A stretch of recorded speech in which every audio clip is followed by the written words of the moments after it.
Alright, there we go. Should be live. Let me adjust the camera a little bit. There we go. Alright, 1 second.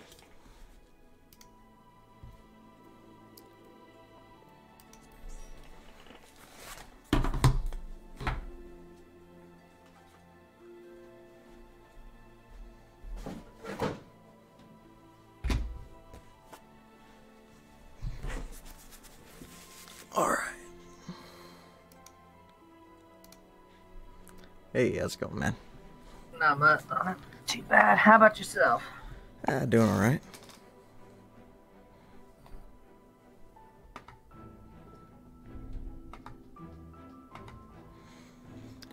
Just let me know when you're ready. Actually, Yeah. Well, what are we doing? we're doing Matoya's relic. Wait a second, I'm just trying to see. I'm debating if I want to heal or not. Can my healer get in there? Item level 470. Alright. You know what? Fuck it. Yeah, I'm gonna try healing this. So, cue us in whenever you're ready.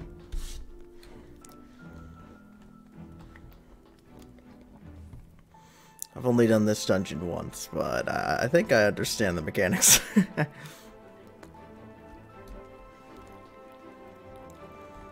I actually wiped once in this fight, the first time I did it. I was doing it with just the Scions, and I still fucked up and ended up wiping.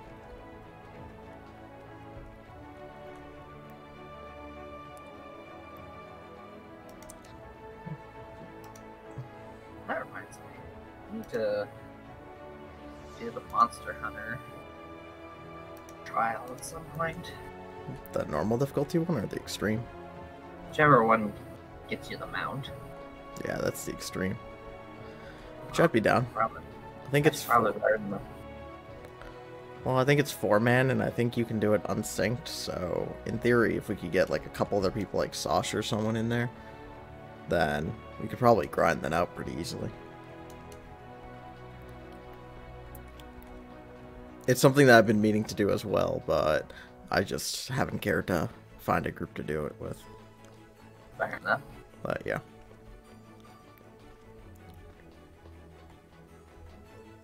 I only thought of it because I saw somebody get on Rathalos mount, and I was like, oh yeah, that's a thing in this game.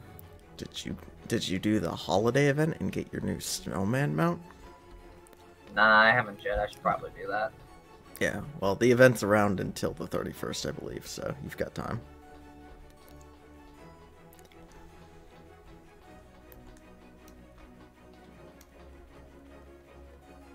Which, if this queue ends up taking too long, I'll switch over to my tank.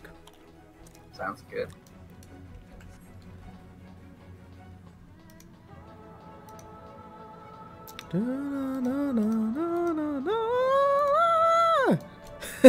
Fucking music and the Crystarium.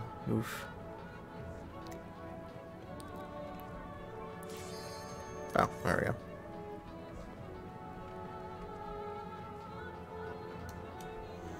I like healing, but healing always gives me anxiety because 90% of the time I get tanks who don't like to use their defensive cooldowns. Yeah, no, I understand. I've been grinding my white mate, and so that's been a experience. Oh. At least we're high enough level that tanks know what their tank stances do at this point. It's really unfortunate when, I'm sure you've seen this leveling your healer if you've been leveling, especially if you've done some dungeon roulettes on it, that there are plenty of tanks that don't know what their tank stance does.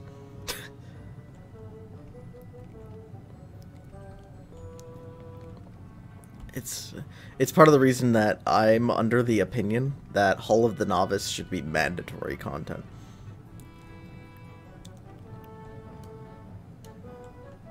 Which is funny, because before doing Satasha, nowadays you actually do have to go and unlock the Hall of the Novice, you just don't have to actually do it. So I'm pretty firmly of the opinion that you should be forced to do Hall of the Novice before getting into Satasha. Yeah.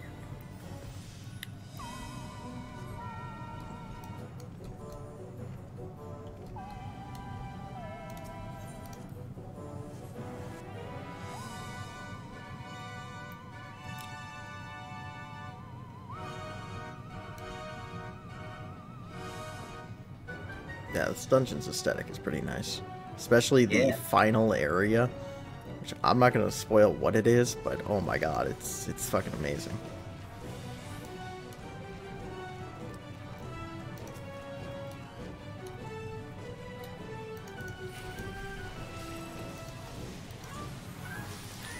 Okay. So seeing them pull big, but not seeing any defensive cooldowns. Oh, still looking. No, still no defensives. And they're not dropping below enough health, so I'm hoping that they're just waiting to do it until my holy spam's over or something. Alright, there we go. They decided to pop one. Always just makes me nervous, because the first pull is when you get to see if your tank's actually going to use defensives or not. Yeah.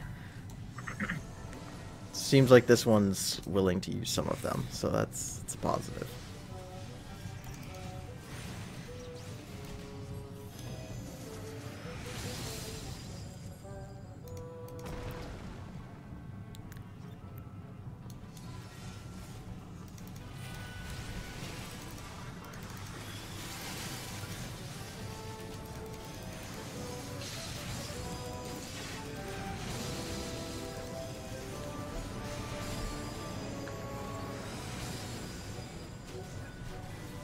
Oh, Sasha's here. Hi, Sasha. Which Sasha, we're just doing a bunch of the new patch stuff because Mackie hasn't done any of it yet, so if you want to join, you're welcome to. Obviously, after we get out of here.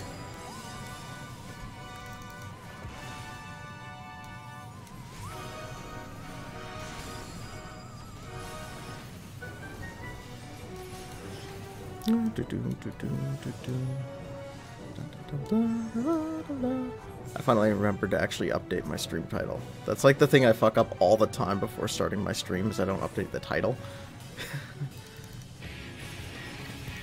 Like, that's all good, Sasha.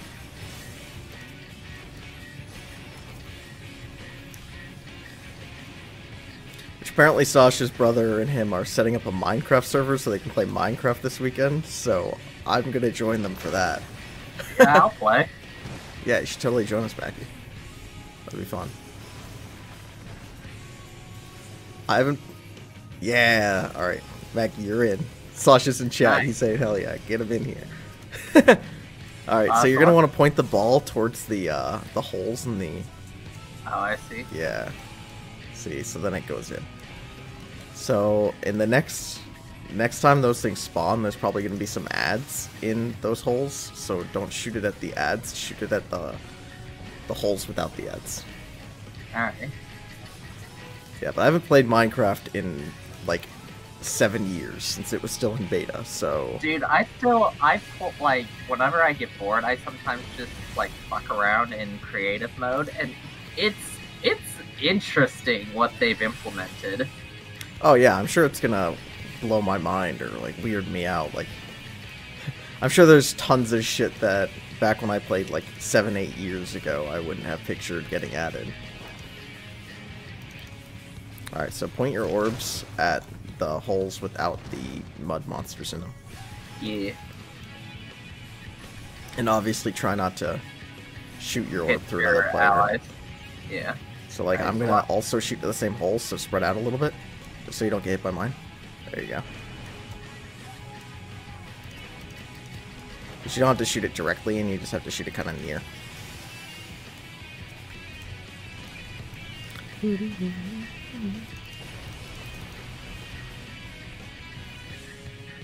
Which, question for Sasha, are you doing any like strange mods or anything on the server, or is it just gonna be like a generic survival server?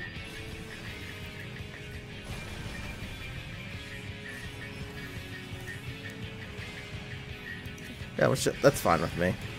He said it's just going to be a vanilla survival. Oh, Again, that's fine. I haven't played the game in years, so like that doesn't... I don't know what that means, honestly. You know? Yeah, like I've seen like the industrial mod or whatever it is, where they're like having a nuclear reactor. It's like, holy shit, that just adds an entirely new complexity to the game. You know what? Minecraft could use the Industrial Revolution. Get back to labor, kiddies. Alright, so we got the clay. Now we gotta go get the water. We're building a giant pig familiar. We're building a familiar to make familiars of familiars. Wow. Familiarception.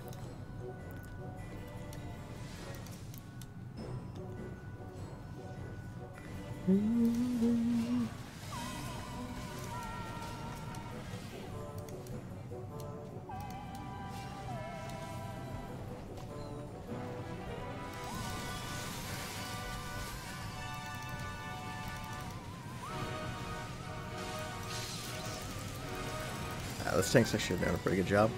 I appreciate them actually using Darkest Night. That's how you know your Dark Knight's like semi-competent, is when they actually use Dark Knight pretty aggressively. Because it's literally the best Dark Knight ability in the game.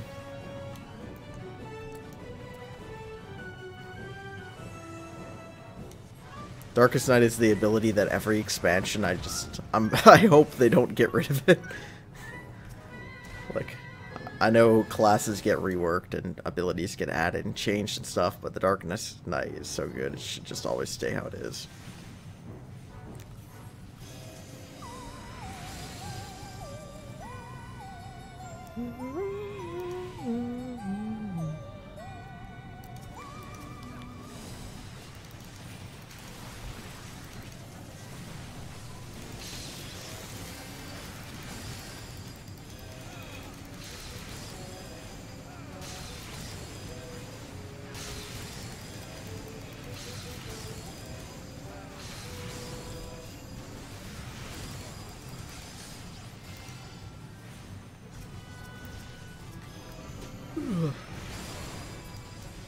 I like this dungeon in part because it has like a lot of little moving parts. I like that.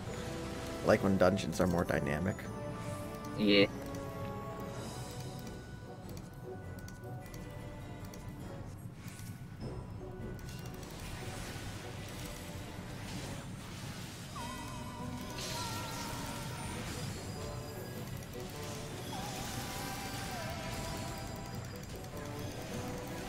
Square Enix also does that a lot, though, where parts move out in front of you because they're trying to keep dungeons from having tanks to literally pull the entire ads all the way to the boss room.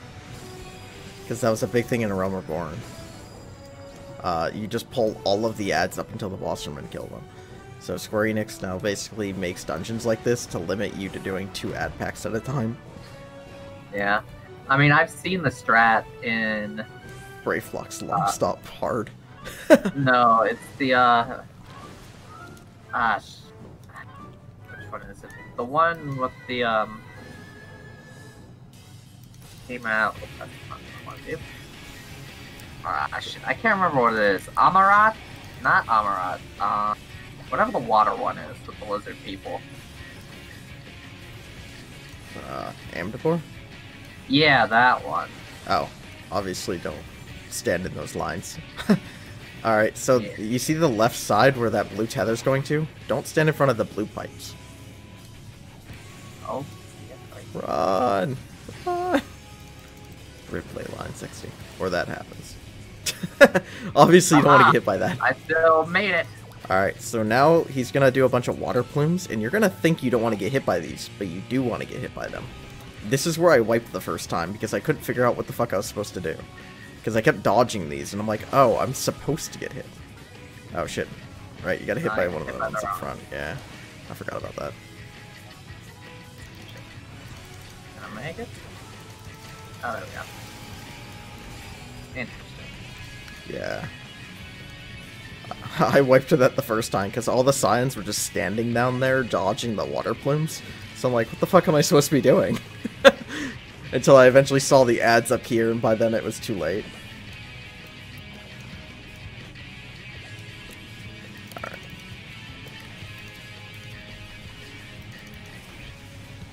And obviously you see that blue line, means there's going to be water, so get to the safe area. Spread out a bit. There you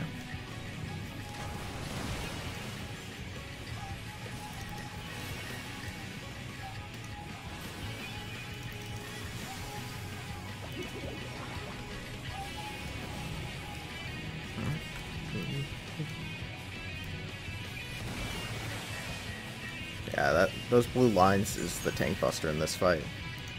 Ah. As the tank gets hit by all 4 of those crystals, it's just if you're in any of those lines, you also get hit by them. Alright, run. Oh, and don't get hit by the water here. Uh-oh. Oh, I'm safe. Not even close, baby. Clearly that was calculated. Okay, now we get to do the final region. I'm convinced that this final region is why they added the new exploration mode to dungeons. Which, if you don't know, now you can go back in any dungeon with all of the ads and bosses not there and just, like, walk around and take photos and stuff. Oh, that's neat. So I'm convinced that they made this final area and they're like, oh, it's so pretty, we need to let you go here just at will.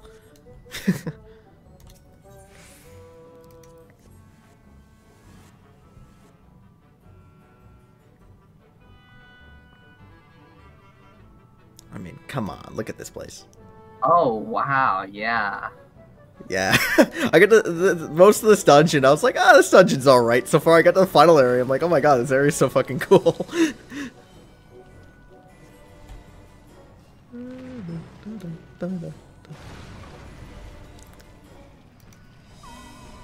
Like, it's like Hell's Lid, but high on acid.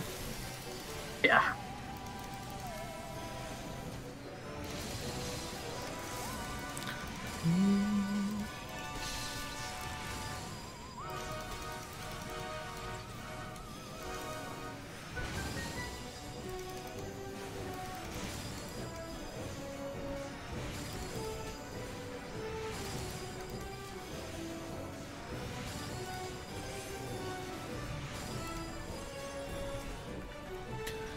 Da, da.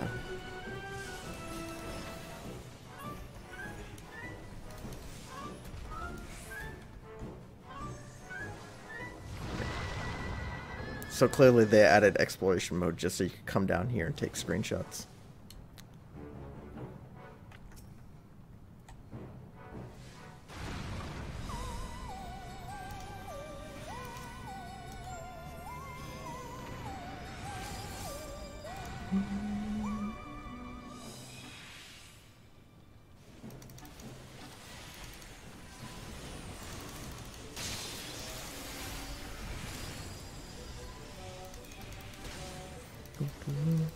Hey, this tank's actually using arm's length as a defensive cooldown. A lot of tanks forget that arm's length is a defensive cooldown. It's the tank's knockback resistance, and basically it also has an added effect on it that enemies that get hit by it receive a slow, which I don't mean the enemy moves slower, I mean the enemy attacks slower. Yeah. So it's actually a really solid defensive cooldown for ad packs. Yeah, it's enemies that hit you. That's what I was just saying.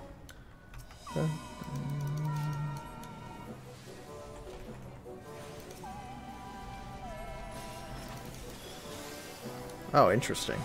Having only tanked this for the Scions, I actually didn't realize that this boss is not omnipositional, or this mini-boss ad. So the tank actually bothered to pull it out a bit away from the lava and then rotate it around for positional sake, despite the fact that we don't have any melees.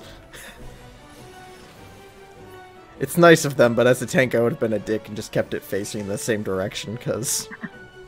yeah, who cares? We don't have positionals anyways, so... it's not like that thing really cleaves. And now look at the beautiful effects that we're gonna do over here. Oh, My biggest... yeah. My biggest disappointment with this dungeon, and you can see the different colors flowing in all these different sides. Yeah. My biggest disappointment with this dungeon is the fact that the final boss fight doesn't happen in this area. Oh. Oh, hello. Didn't notice the plurals spawn behind me. Yeah. You look around and you light the thing, but the final boss fight's over near the giant thing here, which from the very beginning of the dungeon you can see this battle arena, so it's kind of... everybody's like, yeah, that's where the final boss fight is, so... yeah. Which makes sense near the giant furnace, because Matoya just made the giant Porksy.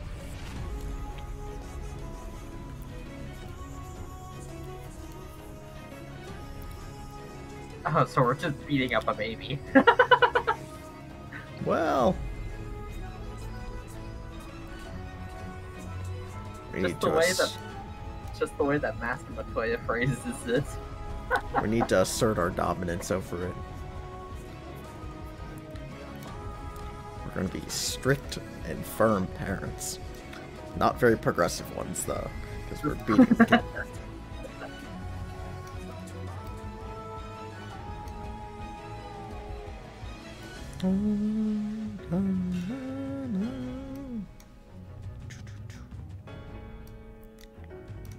Oh, I can't jump down. That's lame. Well, there's a giant pit into water right there. Like, Oh, I didn't notice that at the first moment. Alrighty. it's like jump down into the water. It's like, yeah, I want to go for a swim. You can't stop me, Mom. This boss fight's actually pretty cool, but honestly, now that I think about it, as a caster, you might fucking hate this fight. Oh boy. That doesn't sound good. Alright, so basically, you're going to want to get blown up here because you want to end up in that circle in the middle.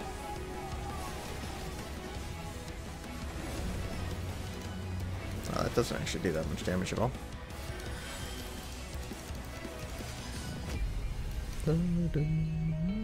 Let's say, obviously, getaway marker. Gosh dang it.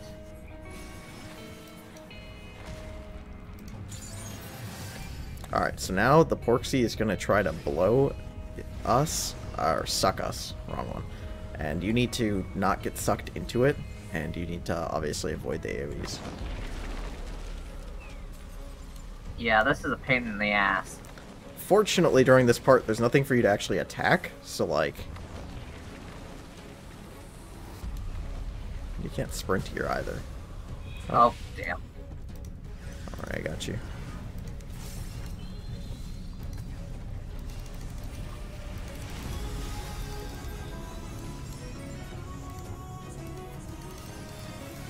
Ooh, notices sucking. Says Sosh in the fucking chat. not quite like that. He just did the ooh woo, but I know what he means. Or this is just killing the ads. Or ad. This is a DPS check.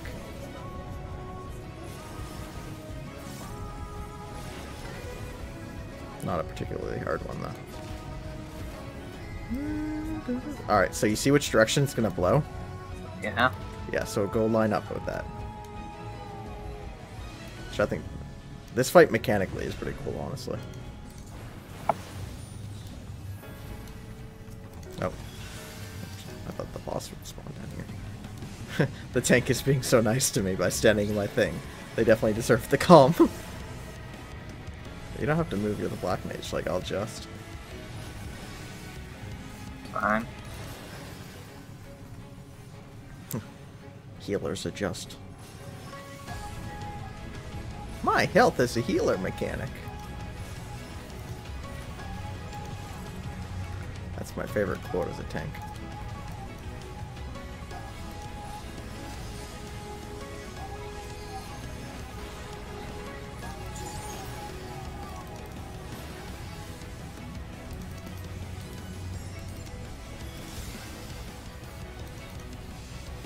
I was gonna do that again.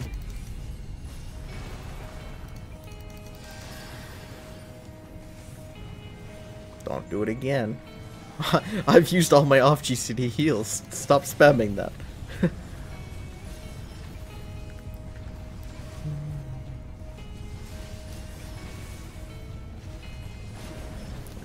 one of you guys just want to limit break, you can. Oh, he's got it. It's gonna be dead before his limit break goes off. Nice.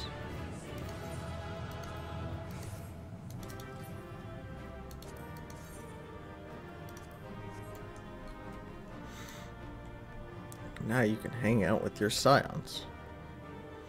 I'm surprised the MSQ of this patch hasn't had Grahatia and Alisaie fighting over the Warrior of Light that much. I mean, come on, let's not lie. That they're both interested, you know? Yeah. But obviously Grahatia is pure waifu material, so... I know which way I'm going on that one. Give me my sexy cat boy. If anything happens to him, I'm burning this game down. Awesome. Someone gave me a player comp. How nice. I got one too. I can't calm you and you can't calm me, so one of them calmed you, one of them calmed me. Then again, watch them be a twosome, so. So each person gets a calm.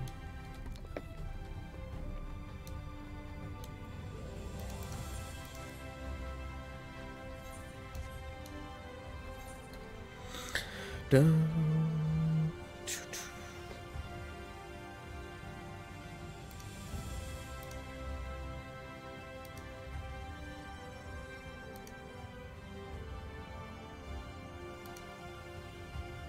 What the fuck?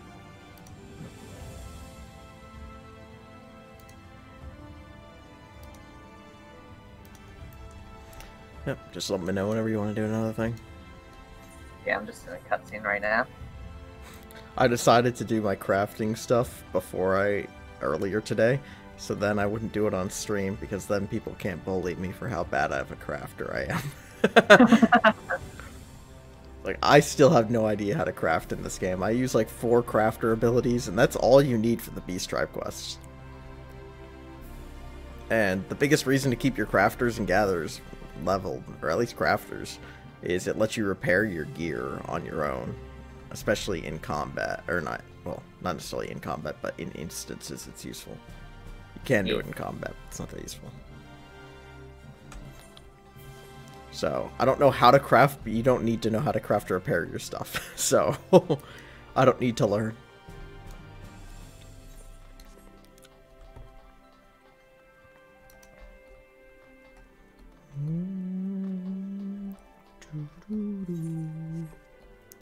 So I quickly check, is my healer high enough item level to get me into the new raids?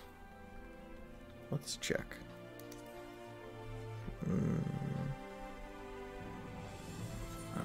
It is actually. Interesting. It is good to know.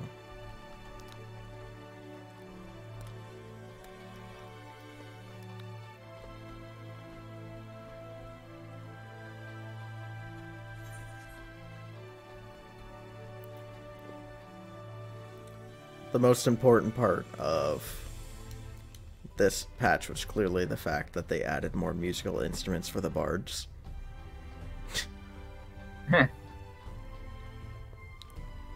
Also, Monk got its large scale changes this patch.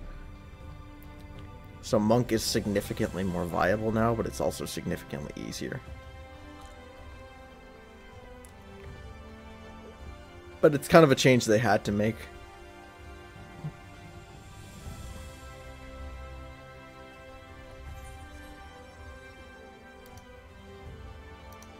Yeah. So I haven't actually switched to Monk, so I'm curious if I go to it. Are any of my abilities changed? I think all the abilities are still the same. Oh yeah, and the Grease Lightning bar is gone. Interesting. What's my base GCD on Monk?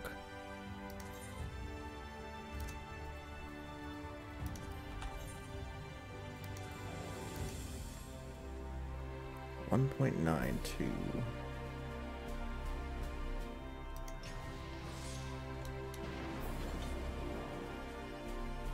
Doesn't that...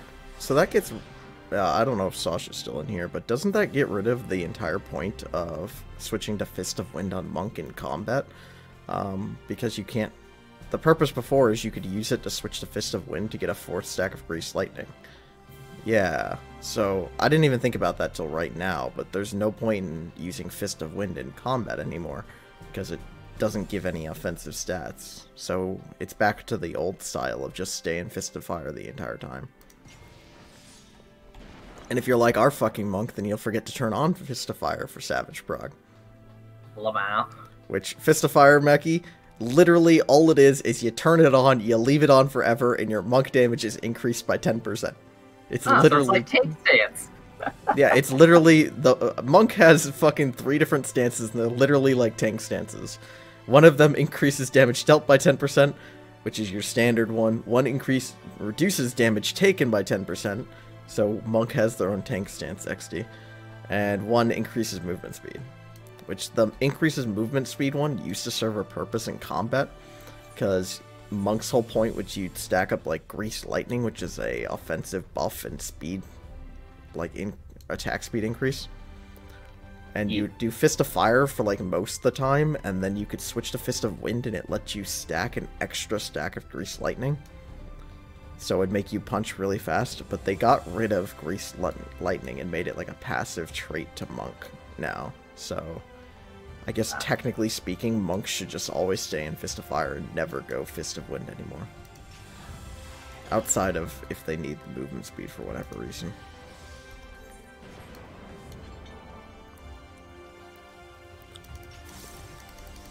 Monk is a fun class. I like Monk a lot.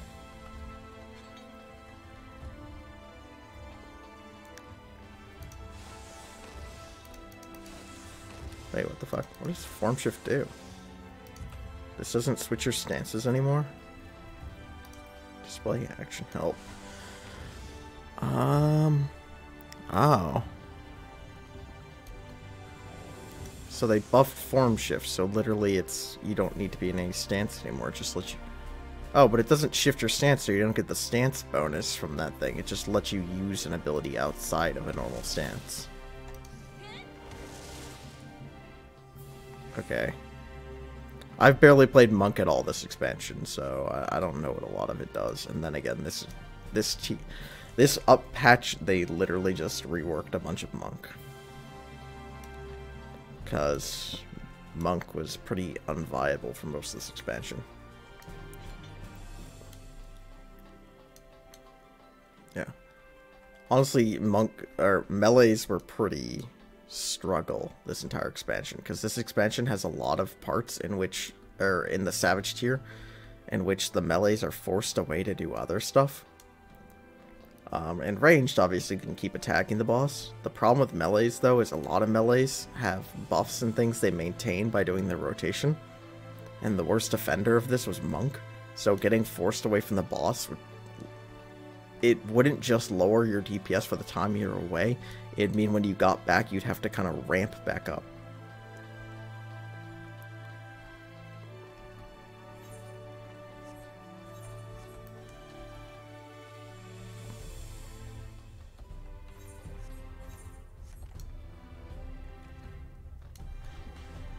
Yeah. Honestly, next expansion.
Alright, I think my internet's back.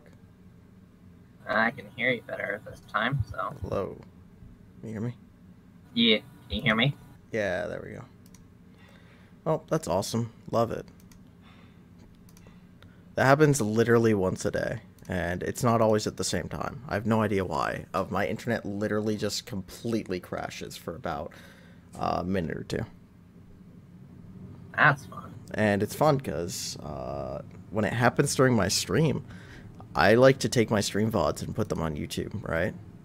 Yeah. The problem is, now my stream VODs are split in half, which now generally means I have to edit them together, which seems easy. Take clip 1, put it next to clip 2. The problem is, I don't know if it's just the fact that I'm using garbage video editing software or what the deal is, but that takes surprisingly long to do because I'm taking 4 hours of footage and editing them together. So yeah, it takes a while to process. And it's also annoying because in doing this, the video size, or the file size, gets a lot larger.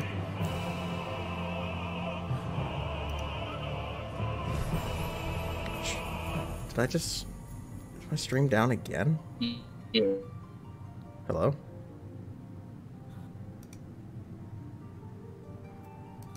You've been kind of breaking back or so. Are you still there? Rip. Yeah, I can hear you. Oh.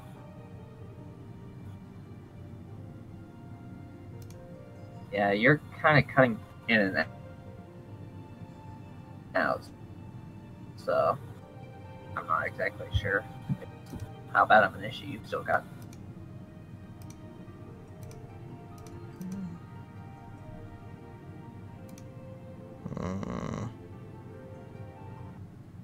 Oh, there you are.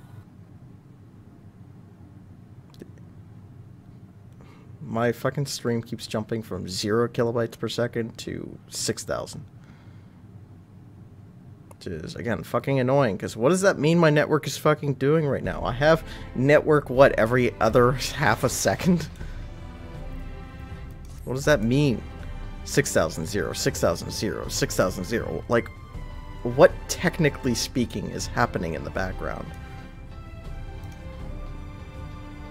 I don't understand. Oh, and now I'm up to 12,000. Perfect. Is it going to stabilize or not? Well, I can hear you a lot better now, so that's good. Looks like it's getting higher.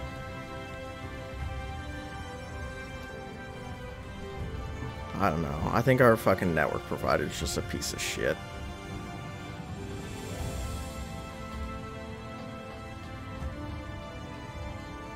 I'll have to ask if my folks are having an issue, because you guys are still at Verizon, right? I believe so, yeah.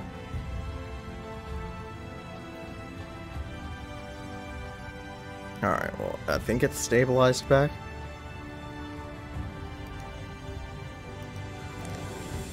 Ugh. I'm just hoping... I know Twitch didn't do this, but I really would... Because I got my stream notifications sent out again, which is annoying.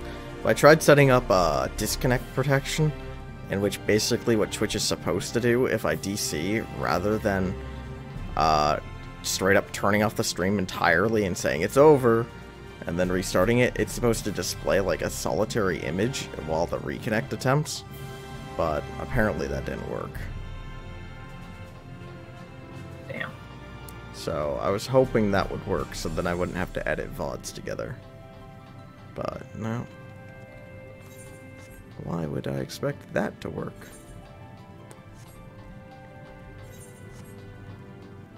Yeah, fuck my internet.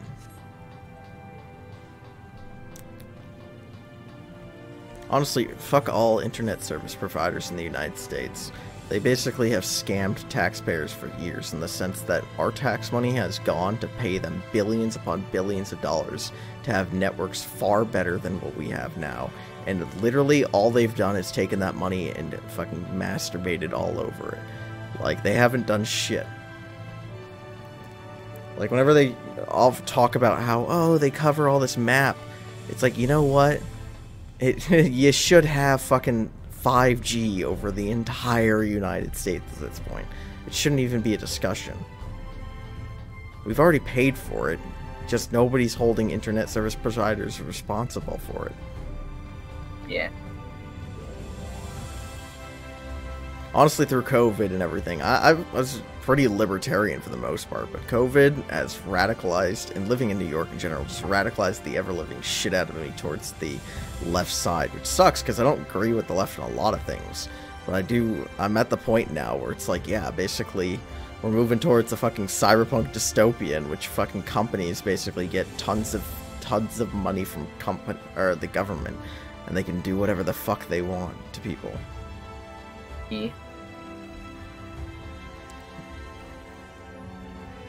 Yeah, Sasha, you right. 5G does in fact cause COVID, so we can't have 5G and cure COVID. That's a fucking joke, obviously. God, fucking morons who thought about that. I love, Internet Historian did a great video when she talked about a lot of the conspiracies surrounding the, coronavirus. And that was one of my favorite topics, in which she was talking about all the people who were shooting at 5G towers. And they went on to explain, the problem is, it's very hard to tell what the difference between what 5G tower looks like and 4G towers and 3G towers. So people are just shooting at all the towers. They weren't even just shooting at 5G towers, because how do you tell the difference between a 5G tower and a 4G tower? Well, if you're somebody who's stupid enough to shoot at towers because you think internet is causing COVID, then you can't tell the difference. Mm-hmm.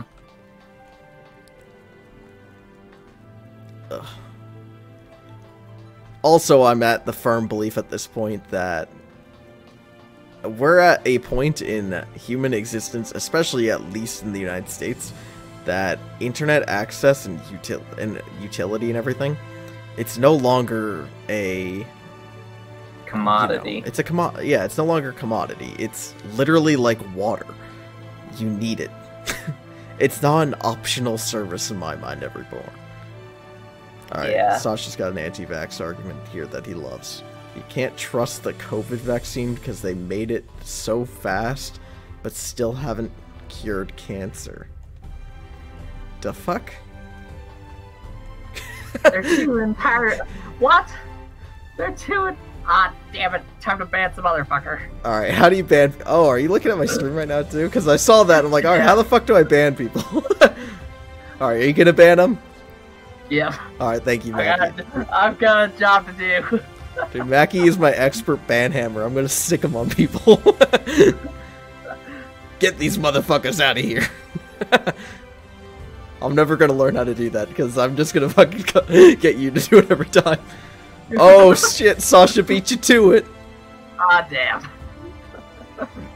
I'm gonna have to fire you, Maggie. Too slow. I'll make my mods fight to figure out who's my banhammer. But jeez, like, from a biological standpoint, fuck, not triggered.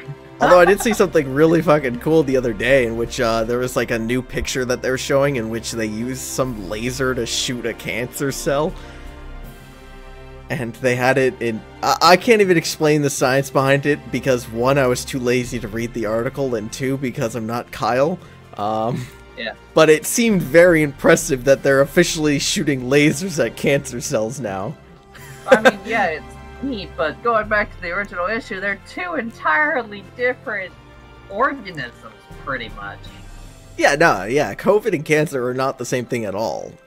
First off, because cancer is your own fucking cells. Like, what are you gonna do? Build a vaccines are supposed to help build up your own system to fight against external diseases. You can't do that against your own fucking body cells, because cancer is your own body cells. Like, it just... Your white blood cells aren't going to attack yourself. That's the problem with cancer. Well, that's... There's that, and there's also the issue of some cancers are, like, the exact opposite. If you're... Actually, I might be thinking of AIDS, but pretty much your body is attacking itself. Like, oh, well, yeah, that's, isn't that what leukemia is? Something like that. It's been too long since I've done the research. But yeah, cancer, I know what you're talking about, though. Cancer is when your body cells, like, just grow out of control without the, shut-off mechanism getting implemented. And then, yeah, the other one is where your body's, like, That's what essentially allergies are, and then like there's a disease which is like a allergies on steroids, which is when your body starts to attack itself because it's having a hyperreaction to a foreign object. Yeah, yeah, and there's a term for that. I don't remember the term.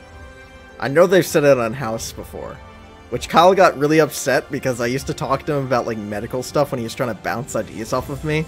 And eventually he asked me, he's like, why do you actually know what a lot of these things mean? And I was like, dude, I've seen House like 7 times, and he got really disappointed. He was like, all of a sudden, it's funny, because all of his feedback he's got from me in the bounce back, all invalidated, because I've been getting all my information from a TV show, so now he wasn't sure what to believe anymore. Oh my god. So I'm like, this is where all my medical knowledge comes from. Because the show House, that show's straight fire. That show's awesome. Yeah. Same with all my chemistry knowledge comes from Breaking Bad.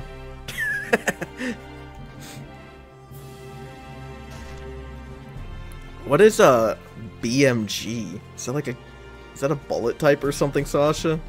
So I thought you were gonna say Bleach, but you said a 50 BMG.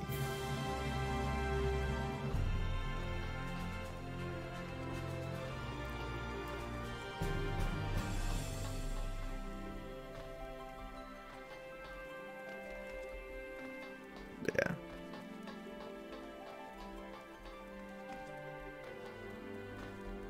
I'm just waiting until it's my turn to get cancer, because my family has a massive history of cancer. So I know I'm gonna get it at some point. That'll be fun. Yeah, well, now, same. Either that or heart disease for my family. Yeah. I feel like almost everybody has some string of heart disease in their family. That's just like a really common killer, you know? I think that's what my grandpa died to.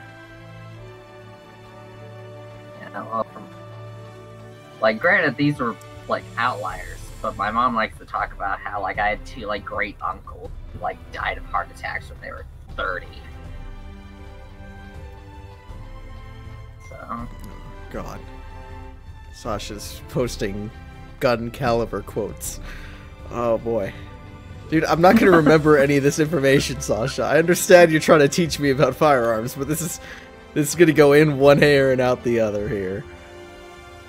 It's tight, yeah, it's a type of 50 caliber bullet firearm cartridge from like World War I.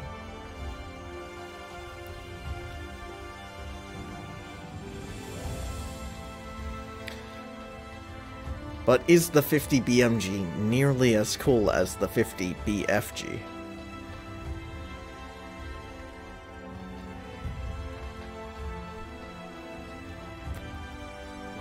That's what I need to do, is I need to play through Doom and Doom Eternal on my stream.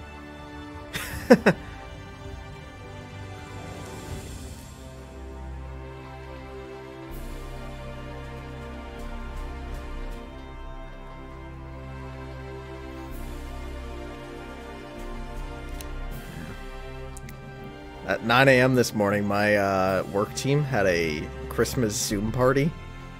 And as soon as we whipped out the bingo cards, I went and grabbed a beer. Yeah, sounds about right.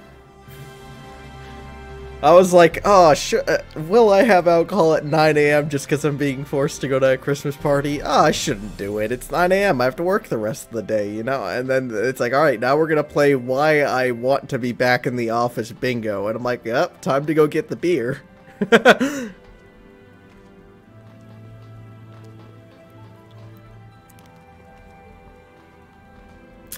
Yeah. Ugh. I don't know. Blackstone's been talking a lot about people getting back to the office and everything. And I don't have that much longer on my contract, and honestly, I don't want to go back. I didn't like New York. I like working remotely. So, yeah. I'm kind of at a point where I have got such little time left on my contract. I've only gotten like 3 months left. That I'm not going to be able to find a good lease in that time period. So if I'm required to come back, it's going to be kind of a discussion of, well, I'm just going to do out the rest of my contract remotely, because I'm not going to be able to find a place to live in New York, you know? And then it's even like after my contract, I wouldn't mind staying at Blackstone, but part of my conditions for staying would have to be that I want to stay working remotely, because I don't want to live in New York. Which, if those are deal breakers, you know, I'd rather get another job somewhere else than move back to New York. And now I've got 2 years experience, so like, it's a lot easier to find a job now. That was the problem. My initial job search was literally everywhere I applied to was like, either, do you have a master's or 2 years experience? No, get out. It's like, So I've got 2 years experience now, so ideally I should be able to find jobs.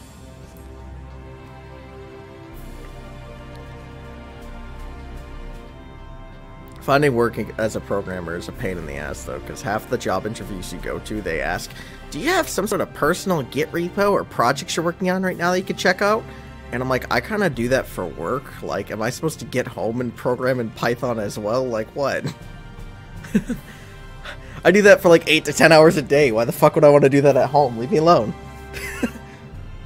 It's like, so no, I don't have some personal Python project I'm doing in the background right now, you know?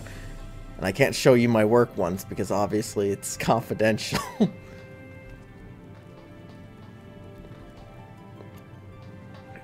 Yeah, next time I get there, I'm gonna ask the HR rep if they fucking do interviews when they're at home. Do you write code and everything in your free time when you're at home outside of work hours? I don't know. Do you go through people's resumes and call fucking and and perform interviews on people during your evenings? Like what? Leave me alone.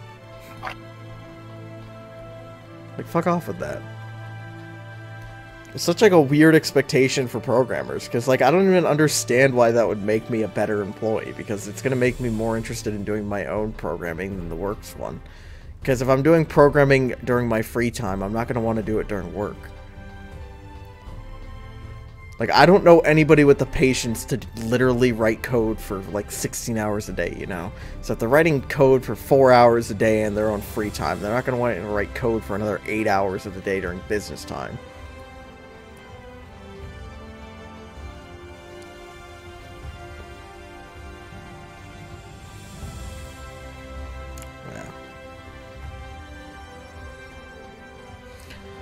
Ugh.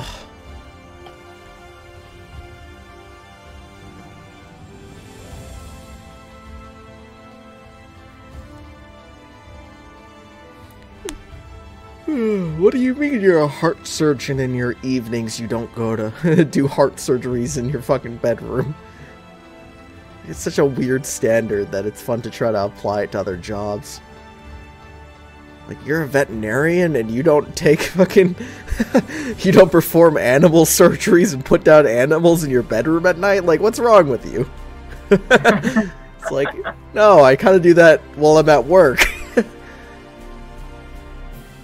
How the fuck would I do that at home? Construction worker, what do you mean you aren't building additions to your own fucking house every evening? Well, my house is already 15 stories, so I decided I need a different hobby.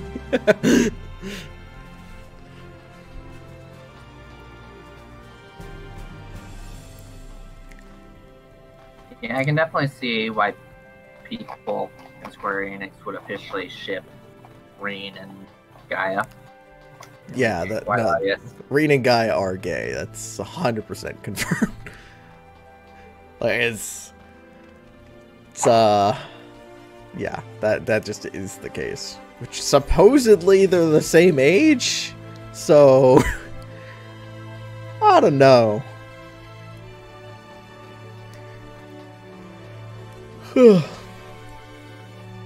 Japan's got fucking issues. Yeah, man. if anything, I would have said Gaia is at least maybe a year or two older than Rean. It's not too much of an age difference, but I do feel like it's there.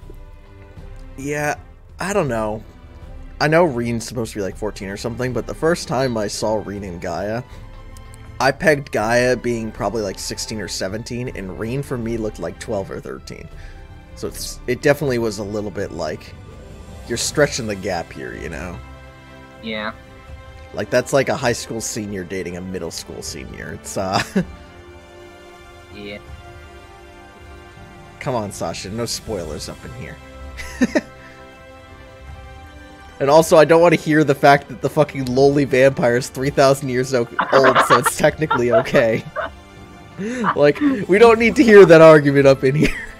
I mean, this is Japan we're talking. No, officer, she's a 4,000-year-old succubus, so it's okay.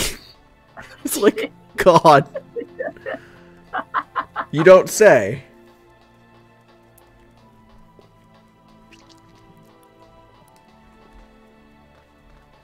Ugh.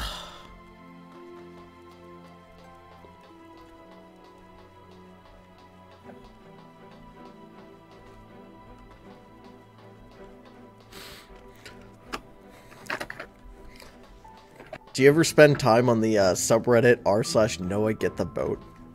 I've seen some things from there, and like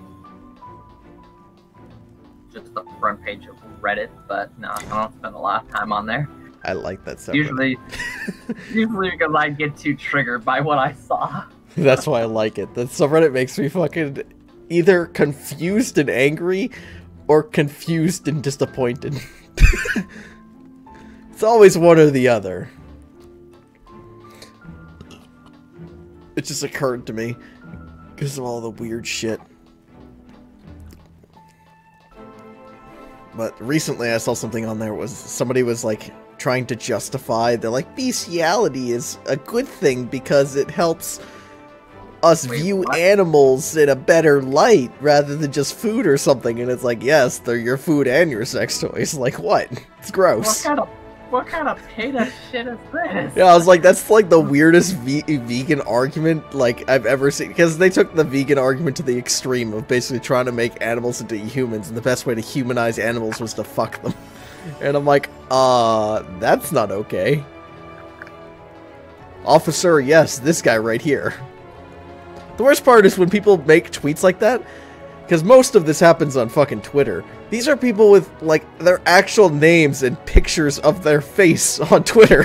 And it's like, can we just, like, throw them in jail? Like, that's a confession, isn't it? Like, it's not like they're saying, theoretically, this is them saying, hey, I do this because this. And it's like, yeah, that's a confession, right? Like, jail for you? Yes? We can lock you up now, right?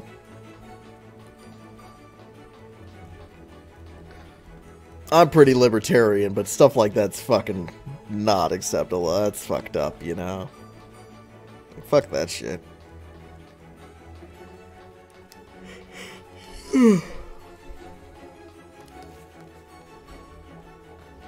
Yeah, Sasha, that's the joke of r/NoahGetTheBoat. It's just like, alright, God, come on, let's do another flood. I think it's about time. Let's just wipe this shit off. Noah, quickly, go get the boat. We're restarting. Another flood, please. Yes, sir.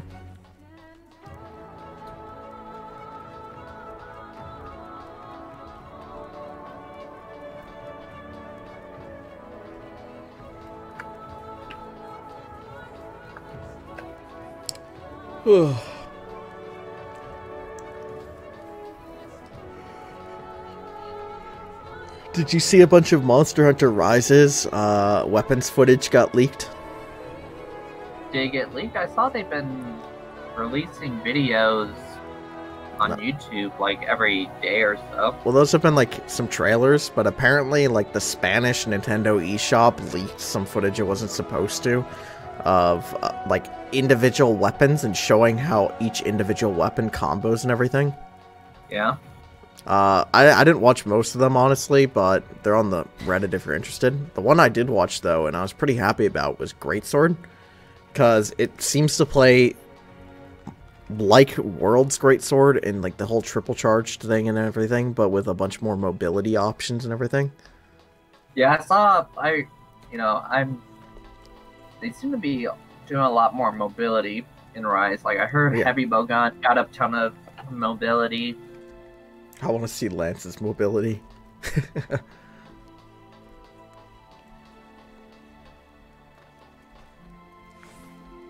Sasha, are you gonna pick up Rises?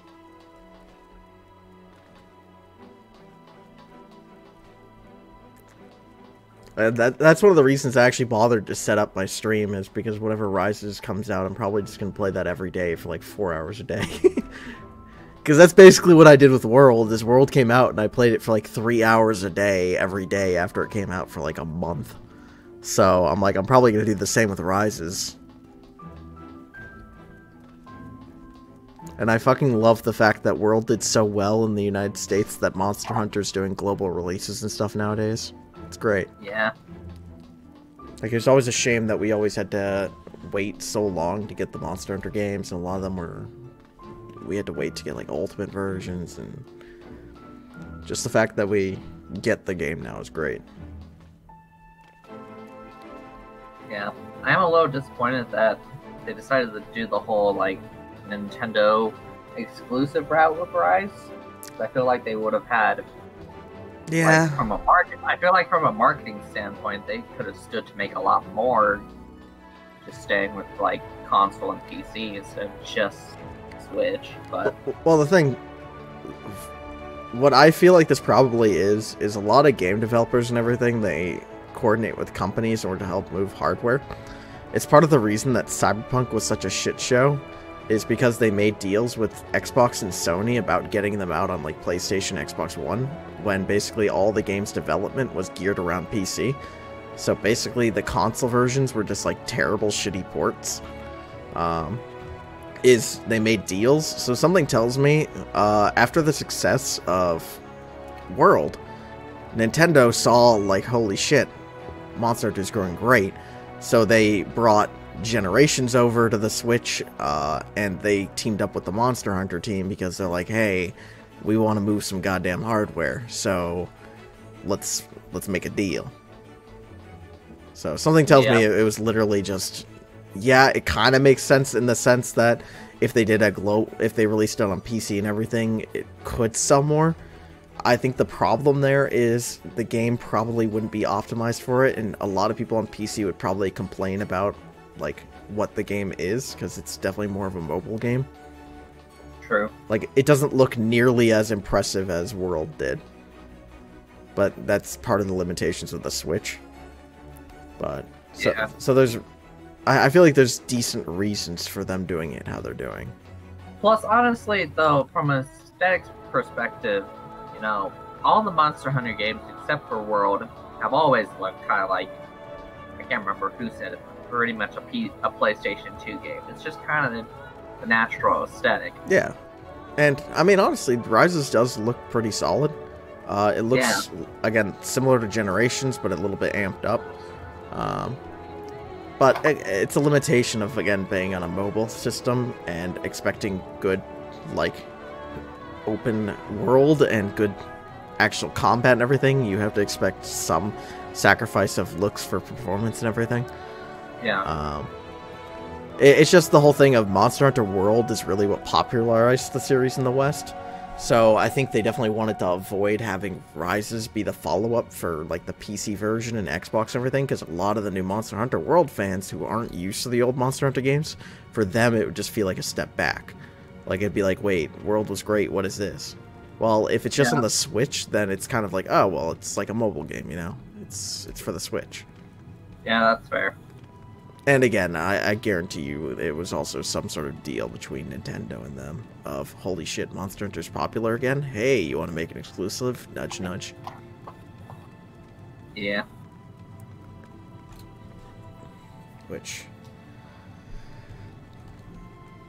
And honestly, I kind of am fine with exclusives to some degree. Like, it's part of the reason that Sony technically just fucking dominated the Game of the Year cycle. Like, all the... 7 out of the 10, like, best games this year have all been Sony exclusives. So, exclusives to console has been shown to yield some really solid games. True. Like, Ghost of Tsushima, fucking masterpiece. That game's amazing.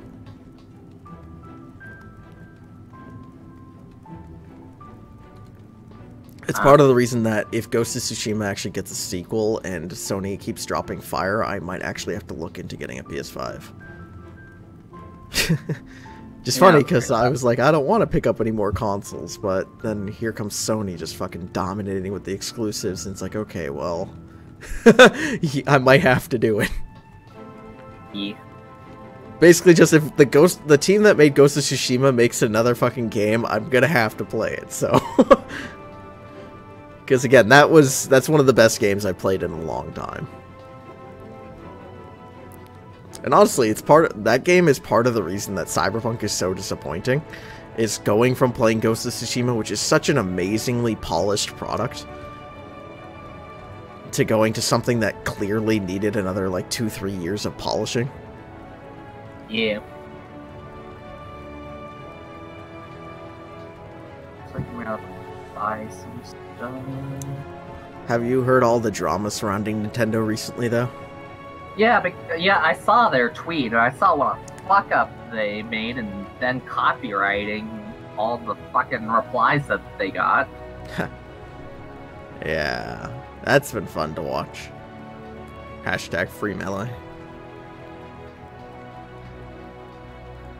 It's weird, because, like, Nintendo has such a cash pot of a competitive scene on so many games that they could just rake in, and they just don't, and it just it doesn't make sense. It's like how Disney has such a fucking hard copyright hard on for all of their content. Well, it's not even just that. I mean, I kind of understood what, from a legal standpoint, sure, Nintendo probably has a pretty solid open and shut case. But it's just from the financial making money standpoint, it doesn't make sense. It's like the same thing Nintendo did years back, in which they're shutting down streamers for streaming Nintendo content. And it's like, but that's free advertising. Like, I buy games a lot of times because I'll see I bought Ghost of Tsushima because I saw a couple streamers playing it, and I was like, holy shit, that game looks great. Like, streamers sell games. So it's just, legally, sure, Nintendo, they have an argument there. It's just financially, like, what are you doing? Yeah. It doesn't make sense. I mean, again, the Smash scene in general, it's... I think it... At this point, I think it is the largest fighting competitive scene at this point. Like, I think they beat every other fighting game on the scene, from what I can tell. I mean, yeah, Street Fighter and stuff is probably close, but I'm pretty sure, and same with like BlazBlue and everything, but I'm pretty sure Smash is the biggest fighting game scene at this point. So it's just like weird that Nintendo doesn't try to cash in on that at all. Yeah.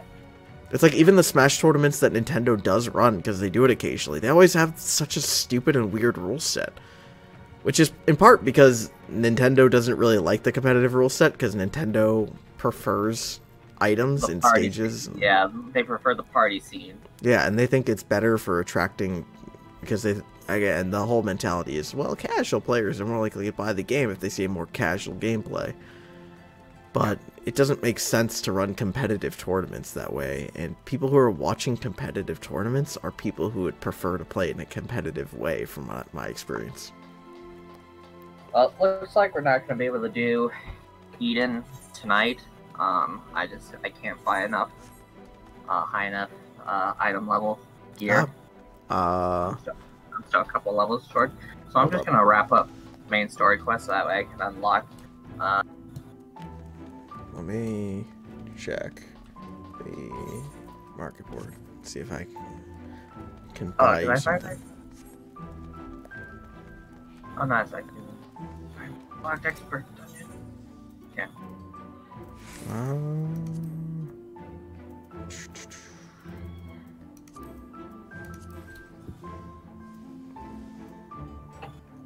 What Black Mage staff do you have? And how far away are you from the item level? The item level for the first quest is 485. I'm at 481. What's your staff item level? It's 470. I've got the augmented deep shadow sight. Come to the Crystarium.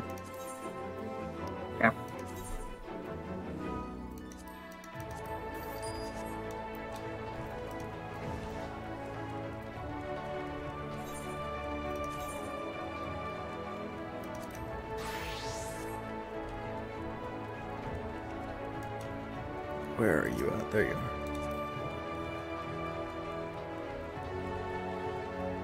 Oh, there you go.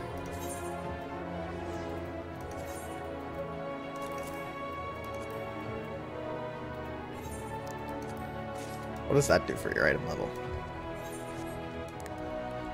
Oh, that puts me over. Cool. Alright, that works. I have a lot of gills, so I don't really mind. Alrighty. It's the best staff money can buy. But that's the best current crafted staff. The new crafted set is 510. Nice. Alright, in that case, I will heal us up. Which, you know, now that I think about it, it's funny because that's better than any of the weapons I have. I haven't bothered. I could buy myself a full crafted set, but I'm like, fuck it, I don't need it. Like, it just occurred to me, I'm like, wait a second, that weapon's literally a higher item level than any of my personal weapons. I'm a genius, you see. I don't give a fuck. My mentality is, I'll get the tier down fast enough that I'll get savage weapons in no time, and it'll be whatever. Yeah, it makes sense. Alright, so this boss is a reference to the World of Darkness boss, which is also the Cloud of Darkness. And Sasha tells me this boss is also from other Final Fantasy games, but I don't like Final Fantasy games, so I wouldn't know. Yeah, I remember hearing all about it on stream. Oh right, you're watching that. Which means you might know some of the mechanics.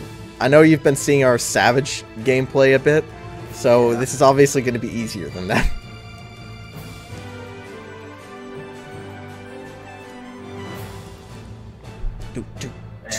Man, Final Fantasy and their titty bosses. I know, right?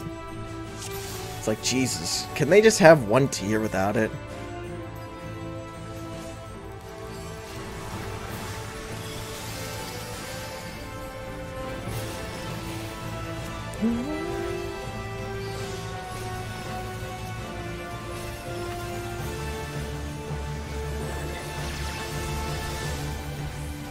Am I healing with? I'm healing with an Astra.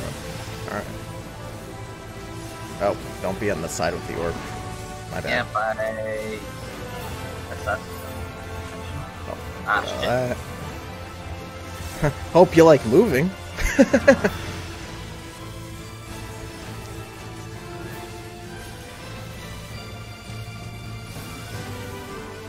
That's the Tank Buster. And part of the benefit of actually being able to do this tier is you can start picking up the gear from this tier. The normal difficulty gear is item level 510, so Nice. it'll be better than your current stuff. And obviously get one drop per fight per week from this tier, and the drops what will be is- for you. What's the square mechanic in this? Oh, just alternate. Just don't stand on a square for too long. If your square starts turning angry, then you need to move to a different square. See? Like, if your square turns that dark purple, just move to a different square. Okay. That's it. And obviously, if you don't, you die.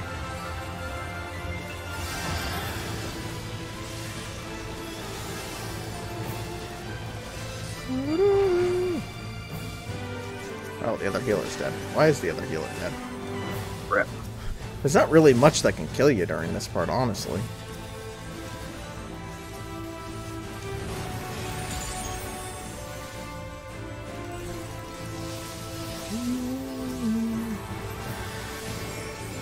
Alright, get knocked back, but obviously not into the AoEs. And not off the edge. Oh, I was too close. And then, if you get tethered to a seed here, you're going to run away from your seed and break your tether. I know you're not alive, but it doesn't hurt to learn. Yeah, I'm watching. I have Swift Cast in 20 seconds, so...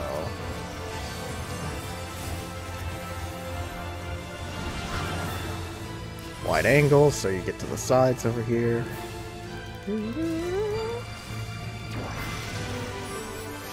Alright, I'm gonna res the ninja and then you, because I have Swift Cast, so I'll res at the same time. Okay.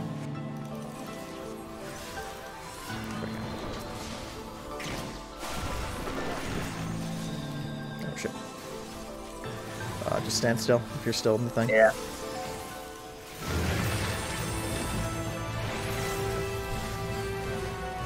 Nice. I think this is just remote AoE. Yeah.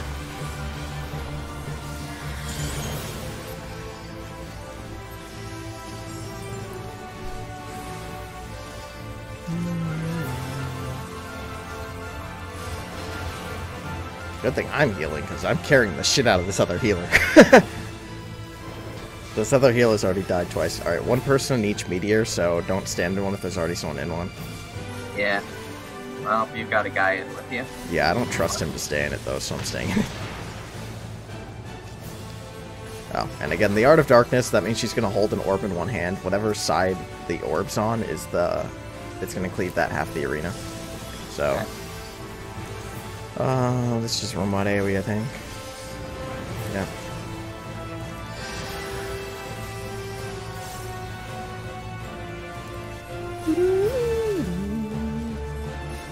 Alright. And this is going to be the panels again. Yeah. Oh, what? So again, if your panel turns dark purple, you can move. Oh, kill the clouds, kill the clouds. Yeah.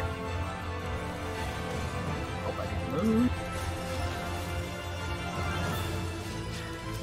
And if you stand in the clouds, they move slower, just like World of Darkness, by the way.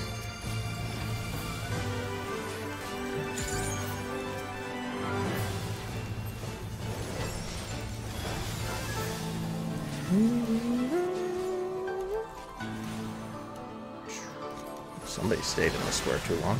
It was the other healer again. Dude, this other healer has a bad habit of standing in these fucking squares forever. Oh, I'm about to get cleaved. I'll be fine. Damn it. Ugh. Keep forgetting I need to watch out for the orb. I mean, if you don't get knocked off, I can... I can heal you. Nah, it shouldn't one-shot you, but... No, I got knocked off. Yeah. It's like, if you just get hit by one, it's not an issue. The trick is to not get knocked off.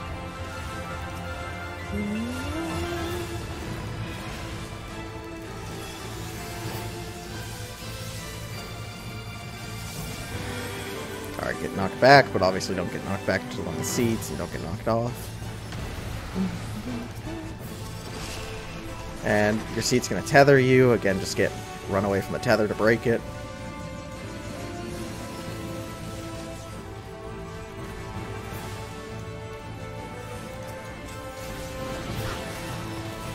Alright. Wide angle, so go to it, go to, like, where she's... Yeah, this. Ah, damn it, I just wasn't fast. Don't worry, I'm bringing in the heals, so you're fine. Alright, so move away from the purple tethers. So, like, go... Those are going to do big circles. Oh, and the one-hand orb, so stay away from the side with the orb. Oh, the other healer died. Let's try to get them up. Oh, shit, I'm not targeting them. I'll get them up in a minute. It's just Red Mage would do some racing for me. I've rezzed this other healer a ton.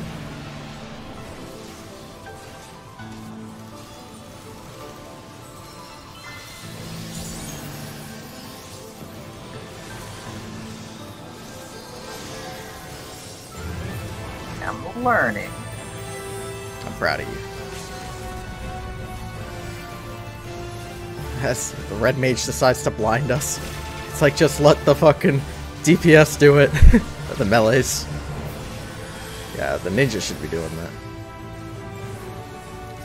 Tank Buster.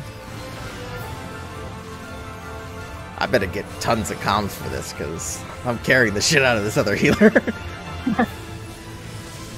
Which this tank's pretty... They're doing, you know, decent. Yeah.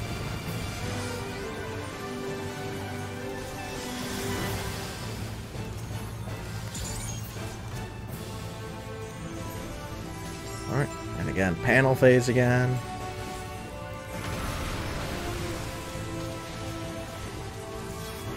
Kill the clouds.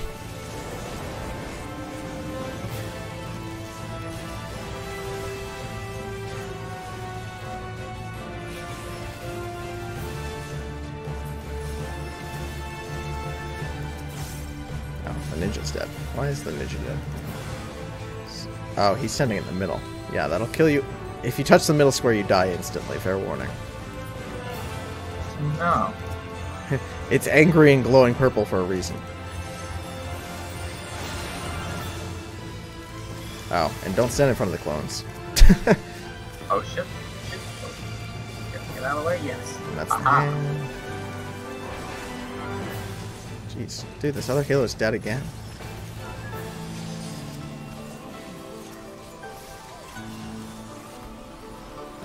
Let me top you off. Did I get it? Hey, got it just in time. Because you were low, so I'm like, oh, let me get the heal off.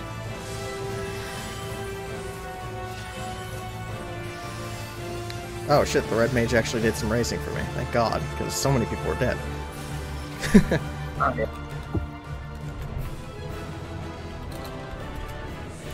Alright, there we go. Easy peasy. Not even close, baby.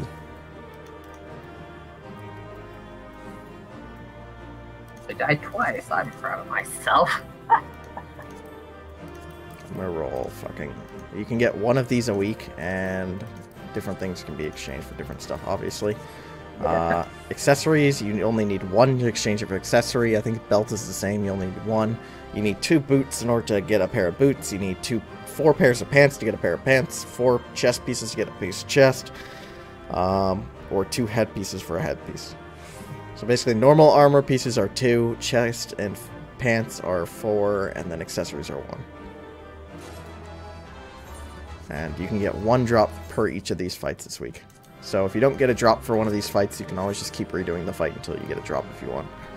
I got the chest, so. Ah, so you need 4 of those in order to exchange it for a 5/10 chest.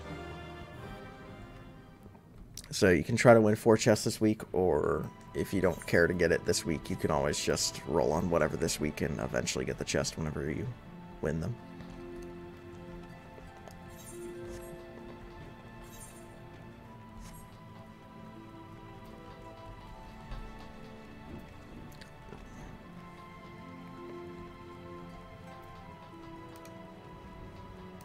Let me know when you see the rainbow icon. Yeah.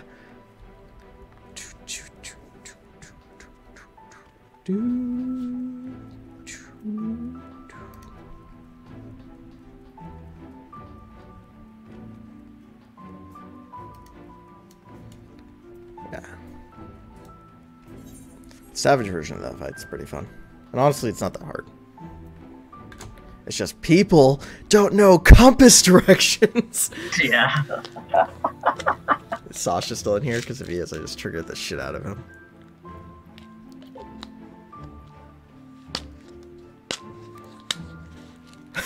He is here.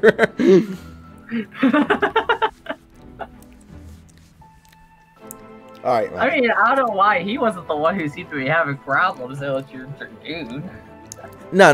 The thing is, me and Sasha both understood the mechanic. The problem is, me and Sasha understood the mechanic in different ways. So me and him are both doing it correctly. It's just how we're adjusting relative to the boss is, like, different. Because how I'm doing it is, I'm using the boss as a true north. So whatever way the boss is facing is north. And I'm doing this because the moss is moving and jumping around the arena.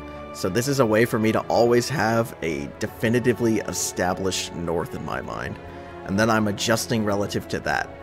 How Sasha is adjusting for that mechanic that we're talking about, compasses, and how other people in the group are adjusting, is they're adjusting north based off of if you're standing in the center looking at the boss. So basically, if you're standing in the exact center and you look at the boss, you're assuming that direction is north, and you're figuring out east and west from there. So we're both doing the mechanic correctly. It's just how we're establishing our compass direction. It's part of the reason the argument was confusing, because me and Sasha were talking past each other, because obviously my north is the opposite of his north. So my east is his west, his west is my east. Yeah, have you ever read the book Ender's Game? Because your method is much like the theme of the enemy gate is down in Ender's Game. I haven't read Ender's Game, but hear that, Sasha? See, I'm justified. A book does something similar. I'm in the right here, motherfucker. No, I argue my position is superior because there's a firmly established north position regardless of personal direction and positioning. Yeah, and that's why it worked so well in the book as well, because it didn't matter where the enemy gate was, it was always up. Yeah, that Sasha Mackie agrees with me. See, Mackie's a genius like I am, so Mackie has studied the compass.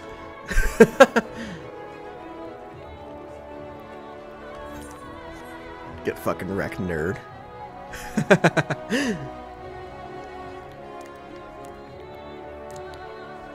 Yeah, I know. Flat Earthers have members all around the globe.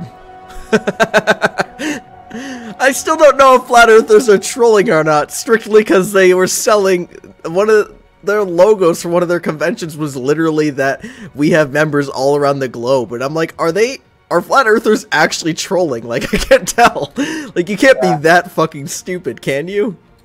Yeah, I know. It was like, I don't know if this was like a real tweet or not, but I can't. It was some like celebrity or something. I think it was like, fuck, what's his name? No, not.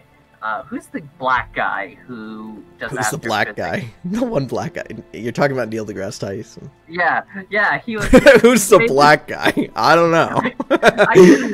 He does physics. Oh, that narrows it down. Neil deGrasse Tyson. That probably says terrible things for the stereotypes. Who's the black guy that does physics? Oh, I can narrow that down to a single person. That's not good. I almost feel bad that I knew the answer to that. As soon as she said the black guy who does physics, I was like, oh, well, there's only one answer there. That's a little bit disappointing. I wish I knew more black guys that do physics, so it wouldn't be as easy to answer that. Either way, like, I think it was him, but he tweeted to, like, the Flat Earth, like, organization. It was like, well, how do you know, like, Mars? What's your stance on Mars? And they're like, good question. You know, we believe that, unlike the Earth, Mars is proven to be round. Yeah, I think I saw that, where they're saying other planets are obviously round because we can see that they're round, but the Earth, it's like, what, because you're standing on it? Again, it's like extra sad because it's like the Greeks figured this out 2,500 years ago. Like, it's not... It's literally not even rocket science. You can figure out... that was Neil. Musk probably said something... honestly, basically anybody in physics and space stuff fuck with flat earthers. So Musk probably fucked with them too. But I know Neil deGrasse Tyson has asked them questions about, like, what about the other planets? It's the same of... I have 2 copies of, because... I bought a copy for myself, and then as a very nice gift from my sister, I got an illustrated copy of Stephen Hawking's book, A Brief History of Time. And one of my favorite anecdotes from that book is, they said they don't actually really know the source of the anecdote, but they believe it was a lecture by by Bertrand Russell. I think that's who it was by. And he was lecturing a bunch of people on physics and cosmology and all sorts of stuff, right? To which one old lady apparently at the end came up to him and said something along the lines of, I'm sorry, sir, but you've got that all wrong. The Earth is on the back of a giant turtle. To which he goes, oh yeah, and what's the turtle standing on? And she goes, oh, very clever, young man, but its turtle's all the way down. And that was like my favorite, like, analogy to flat earthers of just making up some bullshit. Yeah, which, again, if anybody wants to borrow one of my copies of that book, excellent read. And it's nice because Stephen Hawking, it's on really complicated physics topics and cosmology topics, but he does a great job of making it so even some fucking idiot like me can understand it. So, like, while I'm reading it, I'm learning, and I don't feel... And it's, like, complex topics and super interesting stuff, but you don't need a PhD to understand it. It's great. And also, it's got fun anecdotes like there and that in there. Which, hold up. Do I have a copy of it? I think I have a copy of it literally behind me. the stream and pull the books back. Just while you're on this.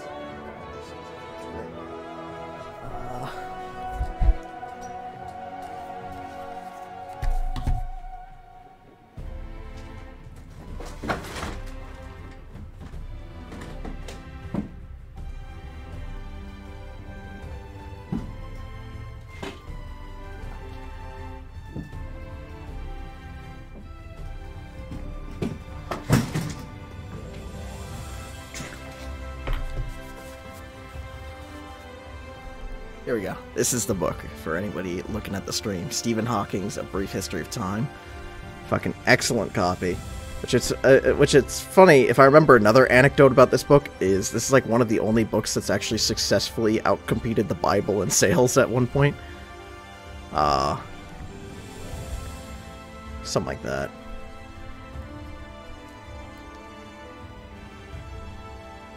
Oh yeah, here we go. I found the actual anecdote, because it's literally the very first part of chapter 1 in the book. It's literally the anecdote of a well-known scientist, some say it was Bertrand Russell, once gave a public lecture on astronomy. He described how the Earth orbits around the Sun, and how the Sun in turn orbits around the center of a vast collection of stars called our galaxy. At the end of the lecture, a little old lady at the back of the room got up and said, "What you have told us is rubbish. The world is really a flat plate supported on the back of a giant tortoise." The scientist gave a superior smile before replying, "What is the tortoise standing on?" "You're very clever, young man, very clever," said the old lady, "but it's turtles all the way down." Fucking love it. So the book starts. So yeah, again, anybody who haven't read it, Stephen Hawking's Brief History of Time, fucking amazing. This isn't my illustrated copy. My illustrated copy is really nice, though. Which this book came out... Something tells me that old lady was either was a Native American or followed the Native American beliefs. Because I'm pretty sure that is I can't remember which tribe or whatever, but I'm pretty sure that is a legend in the various Native mythos. Yeah, I think he actually continues to dissect the story a little bit more as part of like a fun intro. I think he does talk about it being like native lore or something. Oh, and he starts talking about Greek astronomy and everything. And Christian scripture on astronomy. It's a really interesting read. Just another nice thing about this Stephen Hawking's Brief History of Time is the book was published a long time ago, but I think literally the year before his death, he updated and revised it. So he's revised the book a lot from when it originally came out to contain all the newest information and everything. Again, even up till like a year right before his death.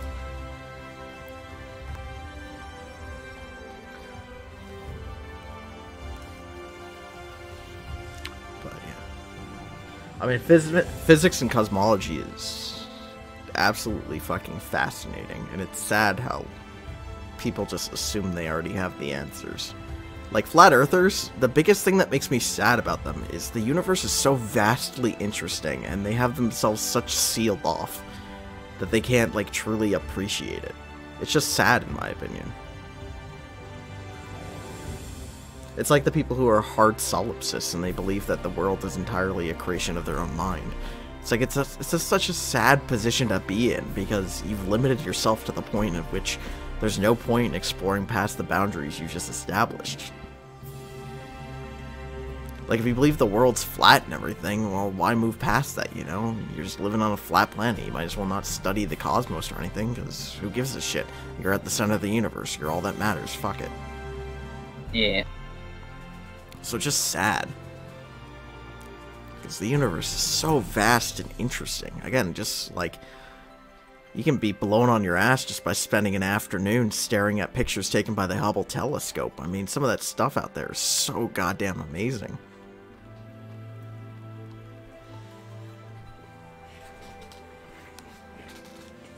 It's part of the reason that I always loved the Star Trek series.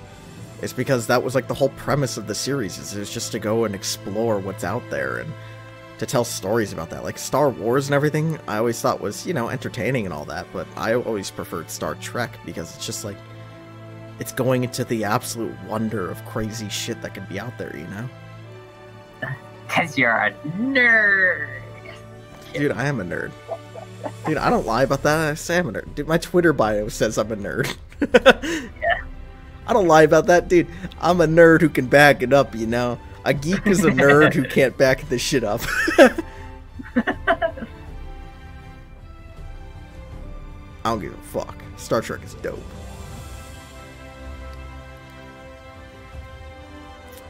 Yeah. Just such fascinating stuff out there, you know? Yeah. Which is fun, because a lot of people also know me as the skeptic, in which they approach me with all their crazy ideas and have me just fucking smack it down.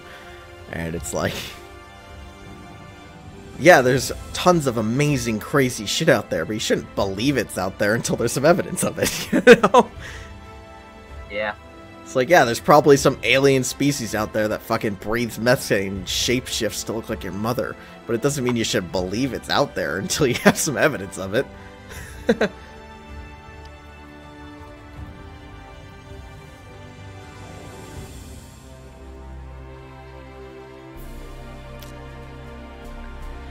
Ugh.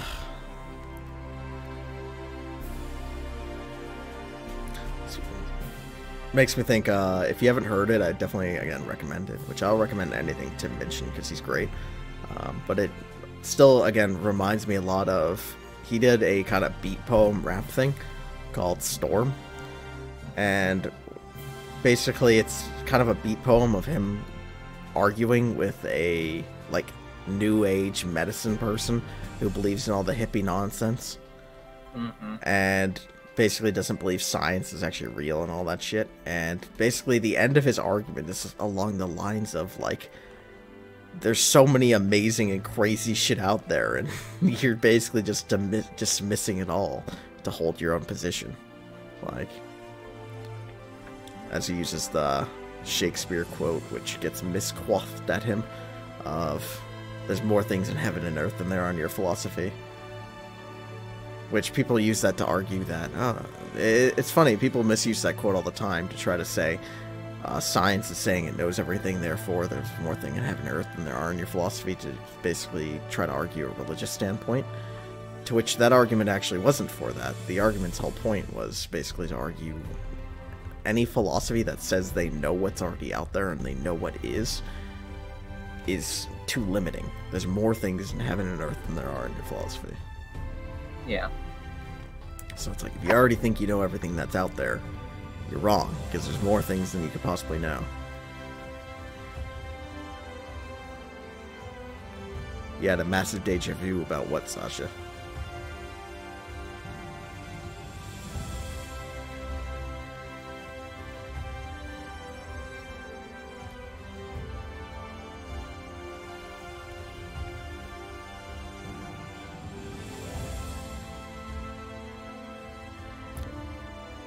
About what discussion?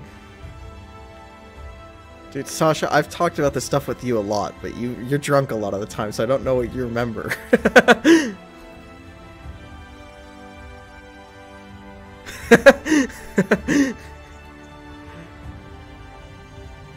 If it ever seems like I'm overly prepared for something you've asked when you've had a little bit too much to drink, it's because you've probably asked me before.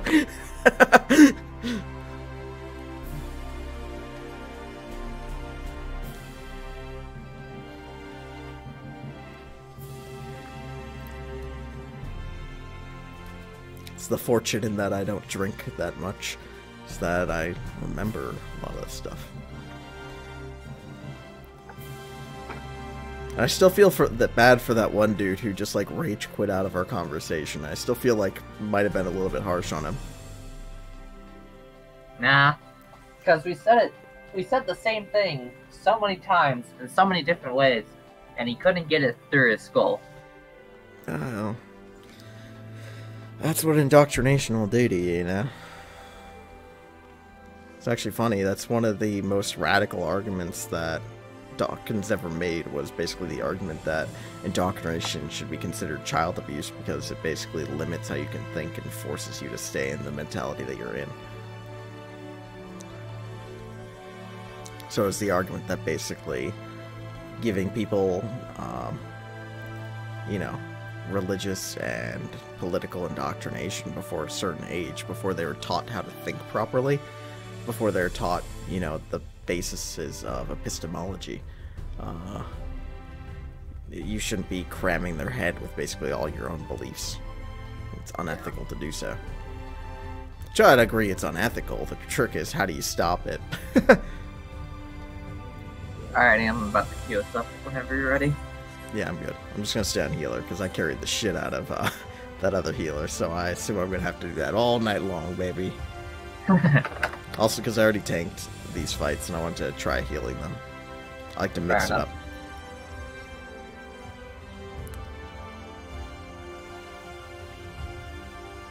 Also, because white mage is fun.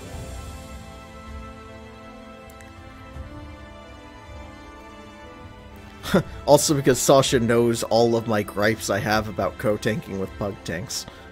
And I think you've heard my gripes with that as well, so I'm not going to list them all off again, but I generally avoid it. Yeah.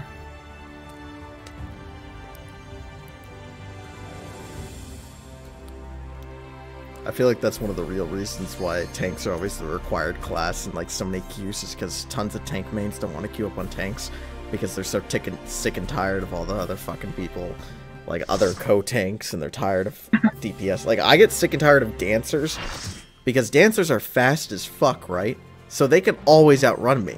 So a ton of dickhead dancers in fucking Party Finder like to just run past you on the tank and pull all the ads. It's like, dude, I get it, you're faster than me. As a tank, I cannot keep up with a dancer. It's not gonna happen. Yeah. It So reminds me of that Simpsons meme where it's like the one about the Scottish making natural enemies. And most of all, they hate the Scots. Yeah. I don't watch much Simpsons, but I've seen the memes so many times at this point, I've basically seen the show.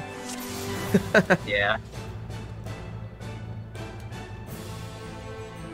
And us tanks, the people we hate the most are other fucking tanks. They can fuck themselves. You tanks sure are contentious people.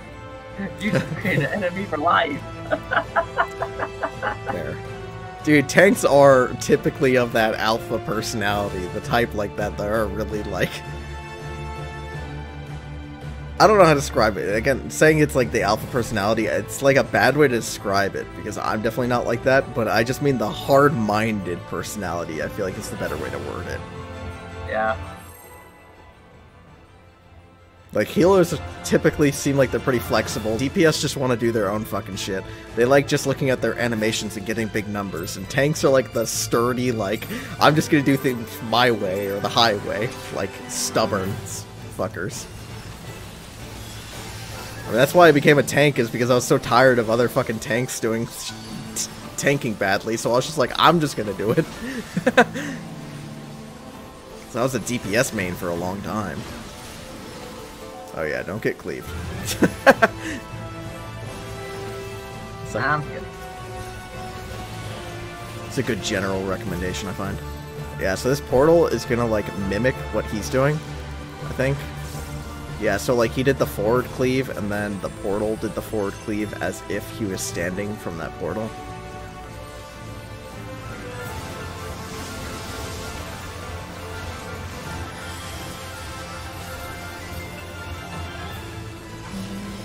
Alright, so backward, so get in front of him. And now the portal is going to do the slash behind it. Like, on the back side of the arena, I mean. So you're going to have to get to the opposite side of the arena. Yeah, so, like, over here. Yeah, you're good. See what I mean? Yeah. It's a little bit confusing, but if you see it a few times, it'll make more sense.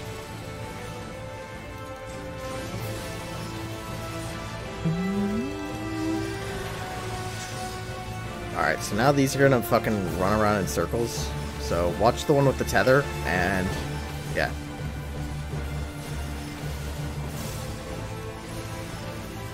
And then get behind the one with the tether. So over here. Yeah, there you go. So you see what that was? Yeah. I'm curious to see what this fight's like in Savage.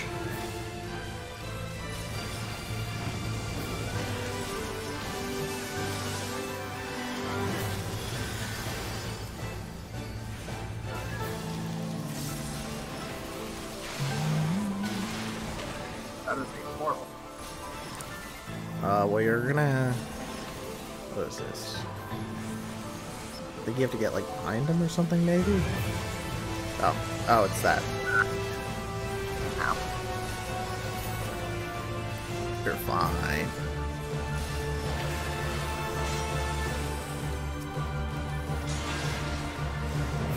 The only thing I can't heal through is one-shots. If you don't get one shot, you're probably fine.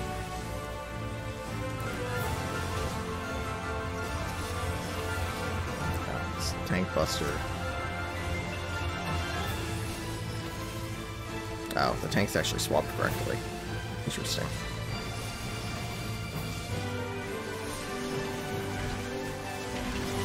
Right, so get to its left.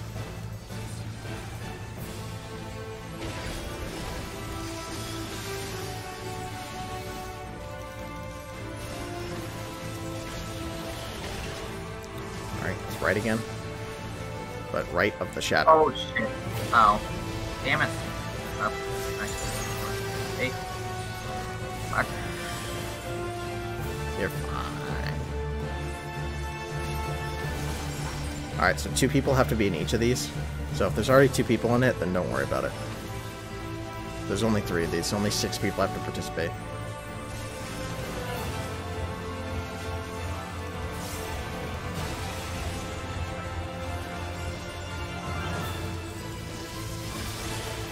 Left.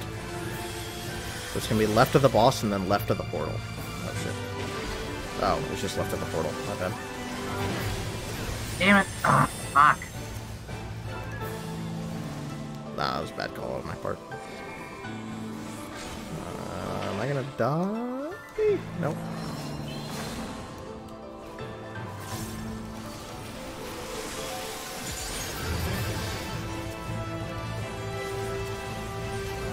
Alright, so this is the shadow spawns. I have Swift Gas, so just give me a minute. Oh, the other healer got me. Oh shit, god damn it, I Swift Casted you at the same time as them. I might have lost it. Alright, looks like we're going this way. Oh.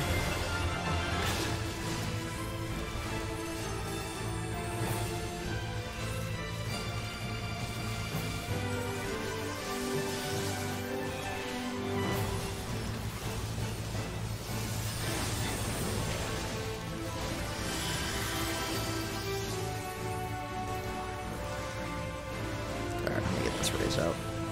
Alright, it's gonna be the portal again, so get on the opposite side of the arena here. What? Should have been clear. Yeah, just snapshot you a bit early.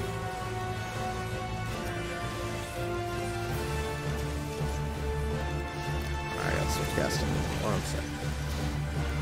Oh, the other healer got it, so I can just use mine for Medica.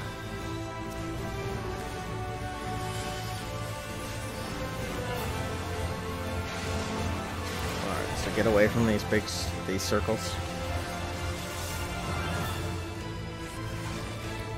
It's backwards, so yeah, we're on the right side. You can be in front of it.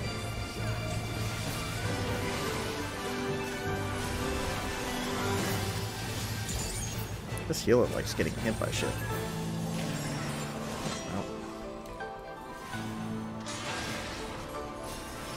Oh, that dragoon went in early.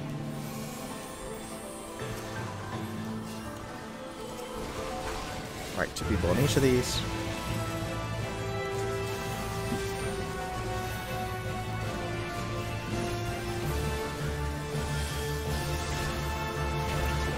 Right. Get away from its right.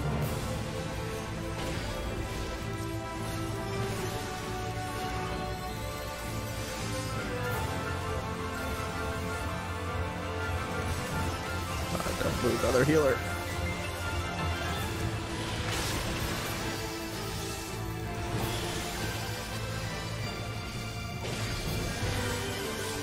Oh shit. Hey, I parried that. Neat.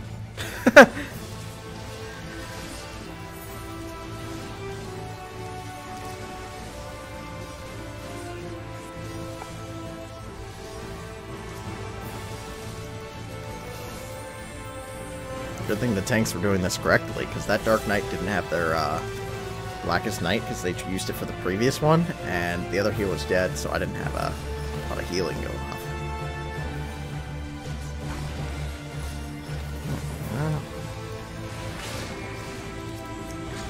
Get knocked back, don't get knocked back into the wall.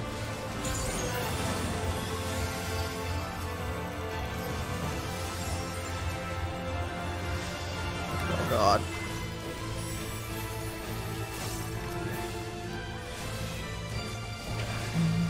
Alright, watch them jump around.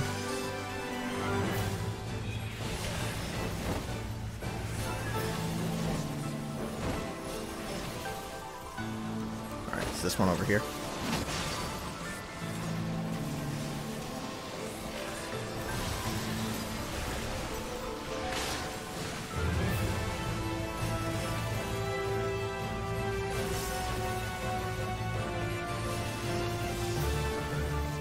It's just AoE damage, I believe. Dude, God bless tanks who actually use their AoE mitigation for AoE attacks.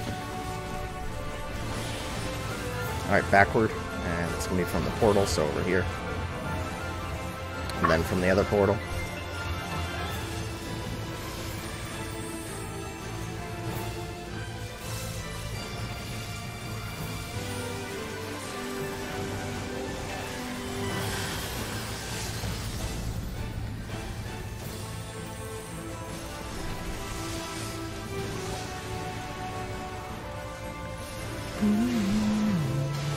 Alright, let's just kill it. Fuck it.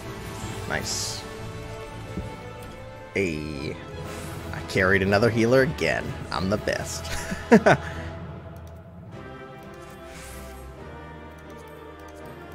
I'm literally rolling need on anything that's not an accessory, because I already have... last week I did this, I got 4 bangles from doing this. I was the only fucker rolling on accessories, so I just want anything that's not an accessory this week, and I'll be happy.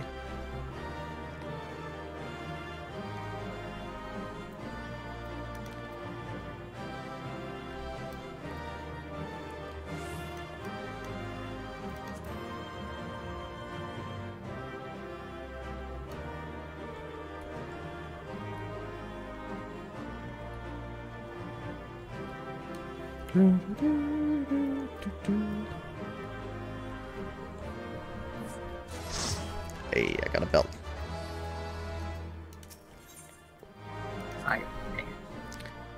Oh, did you see the rainbow crystal, by the way? I did see the rainbow crystal. That was a giant fucking meme of gay confirmed. They literally, as soon as they really wanted to nail and drill in the fact that fucking Guy and Reen were a gay couple, they immediately had a great gay pride crystal show up. It's the rainbow crystal. Gay pride confirmed.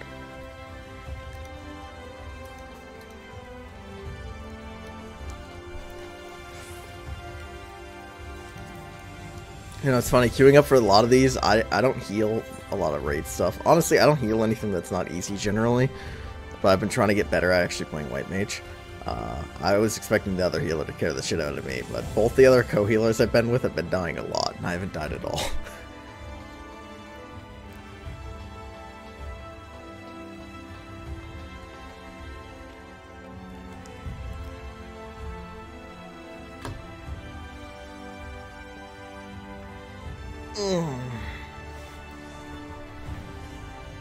But I need them player commendations. I'm trying to get to 5,000 player commendations. What do you get when you get there? Hmm? What do you get when you get that, Benny? Nothing. Oh. After, I think it's 1,000 player comms don't actually matter anymore. It's literally just a personal goal. Yeah, let me see.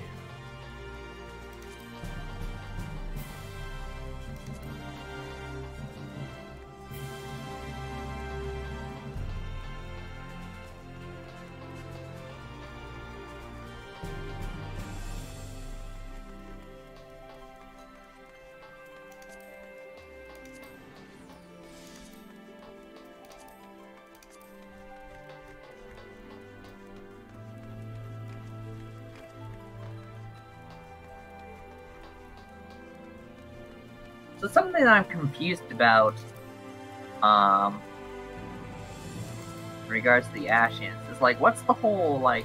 I thought the whole shtick of the Ashians were like they were the like Emet-Selch and Lahabrea and Elidibus. They were supposed to be like the unsundered survivors of the. Yeah, they were the last of the unsundered Ascians. Other Ascians exist, but they're sundered forms. Yeah, but I thought like the whole like deal with the unsundered was the fact that like they wanted to reunite everything to make it how it was. But like, how are there sundered Ascians if like aren't they just kind of the same as the rest of humanity? Yeah, but they're the same, but basically made aware and have chosen to try to bring the worlds together. So basically, an Ascian like Elidibus or Emet-Selch would come to them and make them aware and help them get strong and yada yada yada. So like, in theory, the same could be done to our character, and our character could become a Ascian, I believe.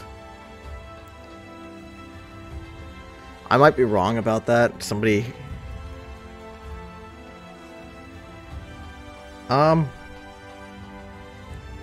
Kind of, Sasha. I don't think necessarily all of them were members of the 14th Convocation. I think there are Ascians that are outside of the 14th Convocation. Yeah, there are Ascians outside the 14th Convocation. You encounter them in like the Summoner questline and stuff. Yeah, well, only 3 were unsundered, and that was Elidibus, Emet-Selch, and Lahabrea, and all 3 of them are dead now. So all the remaining Ascians are the sundered souls that persist. And they're like us, but again, the whole point is they've kind of embraced kind of their Ascian nature and everything. I guess the difference is, they have our character couldn't become an Ascian, because the Ascians were all tempered by Zodiark, and we weren't, because our character obviously went against that with Zodiark's originally summoning and everything. So I think that's kind of what makes them Ascians, is they're sundered, but they're still tempered by Zodiark souls.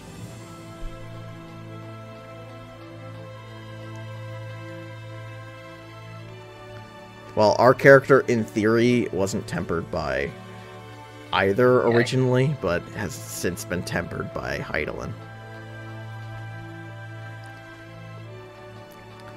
Which I feel like we're gonna... at some point, like the end of this game, whenever they decide the final expansion for Final Fantasy XIV is coming, right? We're gonna have to end up like killing Zodiark or Hydaelyn or something, right? No, we were from what I understand, we were the one who's off from everybody. Like, we weren't behind Hydaelyn, Sasha. Yeah, the group that made Hydaelyn tried to appeal to us to help out, but we were like, nah, fuck that. I'm gonna solve the issue on our own. Yeah, they go into that in the whole questline following that dungeon where you find out the lab where like Hydaelyn was created. They do say that basically they confronted you about it as well, but you also didn't join them. So literally our main character wasn't behind either Hydaelyn or Zodiark. We tried to face the calamity on our own, basically. And in theory died in the process.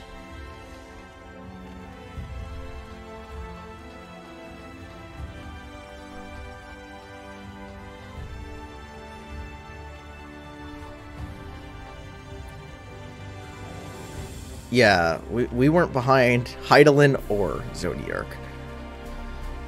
Our character was the member of the Convocation who didn't want to turn to primals, basically, and tried to just face the calamity.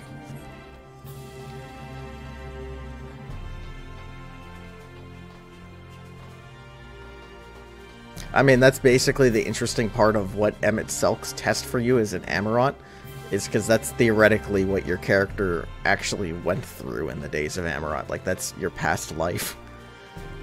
Except for you ended up dying. So I think that was part of the reason Emet-Selch felt he could trust you with this, because you're stronger even than when you were fully combined. Because he literally says you're going to live back the final days, and how you were originally his friend, but you went off to go fight on your own, basically. So from what I understand, Amarot is literally the tale of like how your character back in the original days basically died. Except for you've become stronger since then, even in a sundered form, so you're able to succeed where you previously failed.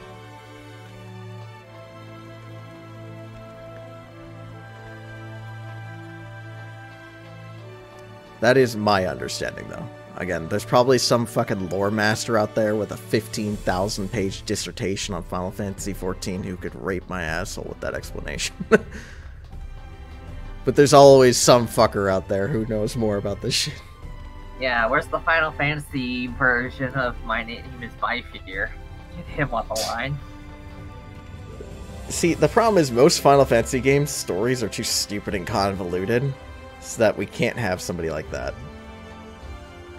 Either that, and 14's story, generally speaking, is a little bit too straightforward for the major plot points, and there's not a lot of, like, historical figures that you follow the lore as much for. Well, yeah, Sasha, what he's referencing is, there's a Destiny lore channel, basically, in which some dude goes into a ton of really in-depth lore for Destiny. And there's tons of them that do it for D&D as well. It's just Final Fantasy XIV kinda isn't set up for that.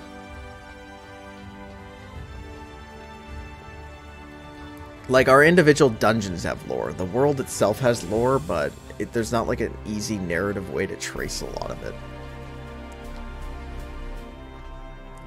Part of the reason it's done well in, like, Destiny is basically a lot of the lore traces back to individual guardians or individual entities, like the history of Rasputin, the history of Dregden Yor, the history of, you know, so on and so forth. Saint 14. Oh, interesting. Gaia was supposed to be the sacrifice. For what? It says that she was supposed to, her role was eventually given to Elidibus instead of to her. Oh, you're talking about the original Heart of Zodiark. Yeah.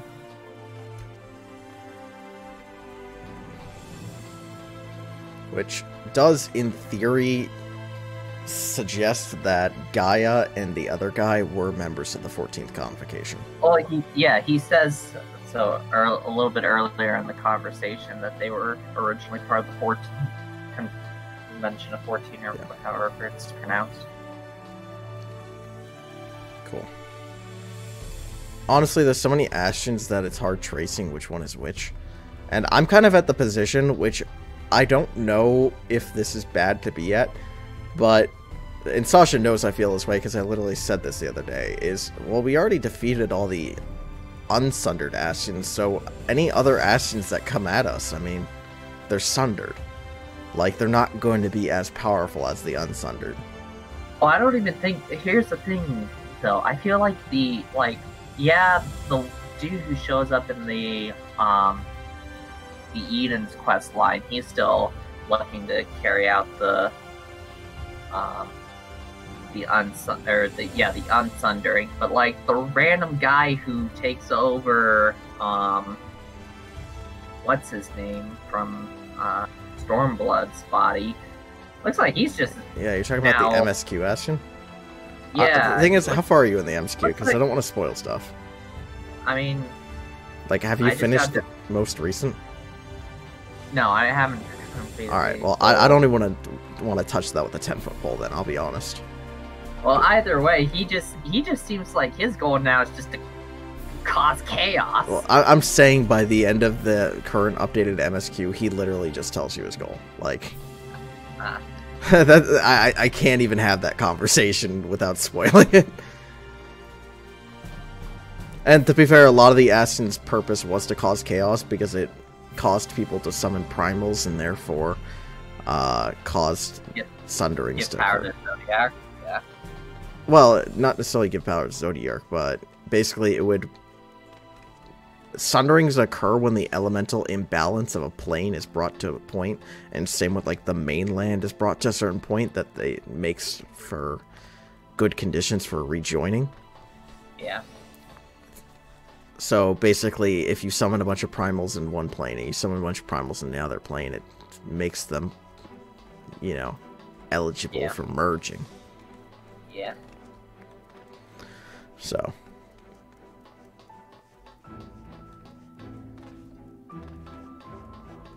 I mean, that's literally, Emmett Selk says as the entire purpose, basically, for the creation of the Empire is because he knew that the Empire's spread and domination would force people to turn to primals, despite its entire purpose saying that they were trying to get rid of primals. He knew it'd force people to turn to them, and that was the goal, basically. Yeah. It's kind of this, I mean, it was basically the same goal with, Emmett Selk is also the one who created the Allagans. Yeah. Because all the Ashians had their different, you know, gimmicks, and Emmett Selk's was basically empire building.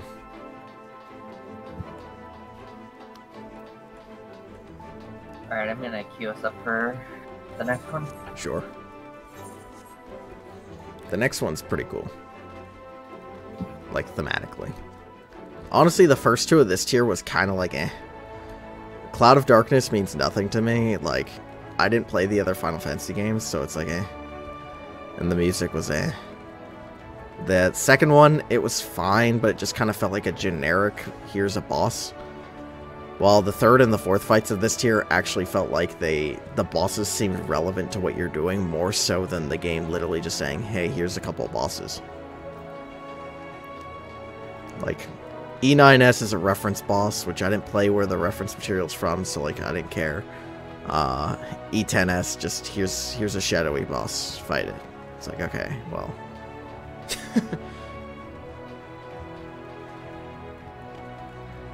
Well, E11S and E12S are interesting. In E12S, if you're wondering why the boss is modeled that way, Sasha, it's a reference to a lot of, like, actual history, like human history and everything. That was the Shadow Dog, right? No, that's E10. I was saying E12. E10, the Shadow Dog, it's a Shadow Dog. It's, Yeah. like, you could trace that back to a million things if you wanted to, but ultimately it comes down to, they probably were just like, oh, we need a boss, I don't know, Shadow Dog, and they're like, alright, sure. It's like the boss is... Oh, you're talking about the Mega Titty Lady. Yeah, multi-titty. Yeah. Like, that's traced back through origins of, like, some ancient mythologies and human history and everything, like... Yeah, there's several. It basically goes back to like fertility goddesses and whatnot. There's a bunch of different ancient religions that have portrayed their fertility goddesses as multi-titty ladies. All them titties. Do you know there are people that claim that breastfeeding isn't natural? The fuck? Yeah. What did they think people did before processed milk? These people aren't smart enough to get to that point. I'm gonna let you know that right now. I mean, I get it, but fuck. No, like, there are actual people who make the argument that breastfeeding just isn't natural, and it's like, but like, what are breasts for then? That's the point. It's not that it's not only natural, it's that that's the definitive point. Human race wouldn't have survived without that. I mean, cows do it, dogs do it, fucking humans can do it, like, it's the point, you know? Like, that's a feature of being a mammal. But, you know, there's always stupid people out there. Yep. I just saw people arguing that, and I was like, wait, is this a real argument? It's like the same people who argue that fish isn't meat.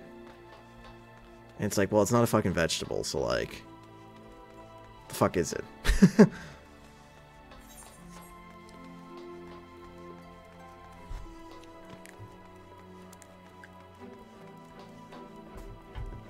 Also, people who argue that humans aren't animals. It's like, well, what the fuck are we then? You know? Fungus. Although... human beings are all cockroaches, that's what we are. See, look at this fucker.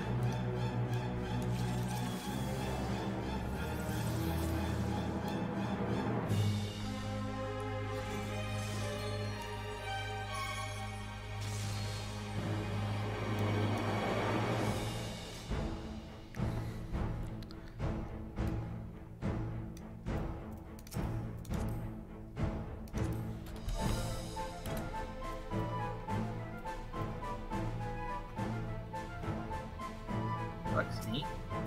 Yeah, it's a combination of Thancred and Rashid Yeah.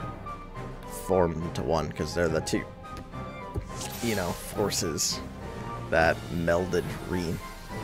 Yeah. I'm the only one fit to protect her. No worries. Alrighty. To think that this could be born from my memories. That creature is passing on its ether. Yeah, so stay close to it. How about you? So if it's burnt, then it's fire, and you have to, like, stay close, because that's gonna happen.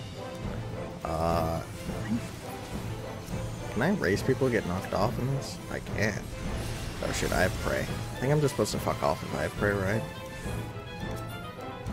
You're not going anywhere. Oh! Yeah, that seemed right.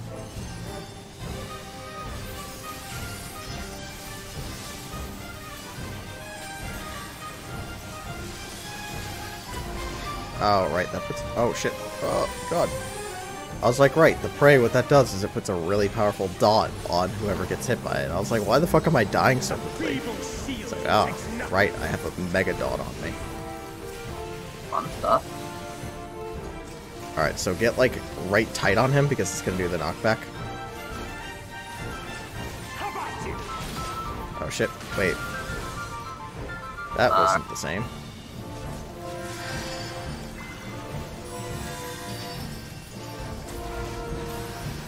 God damn it. Do you have to do it by animation? I thought the cast was called different things. I guess it's the animation you have to go off of. Oh, this is just stacks. You're not going anywhere. Oh!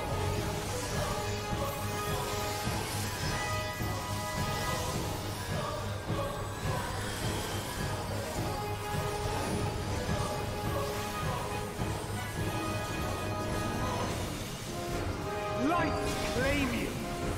I think he did. I sense a surge in the ether. Alright, go towards the lightning. But don't be in the lightning, just be away from the fire.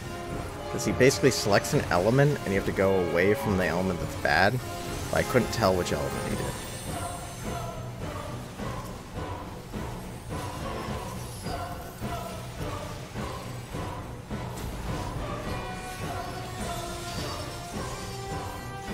Come, show me your strength.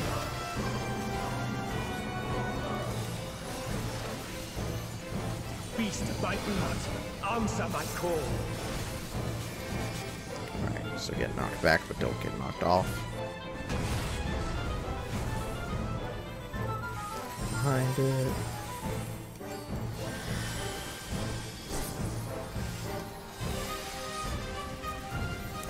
Alright, so this is lightning, so get far out. So you do have to do, based off the animation.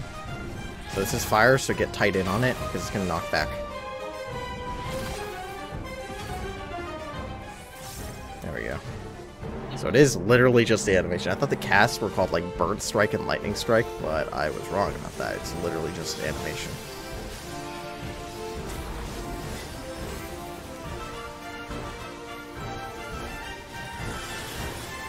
Let's try something else.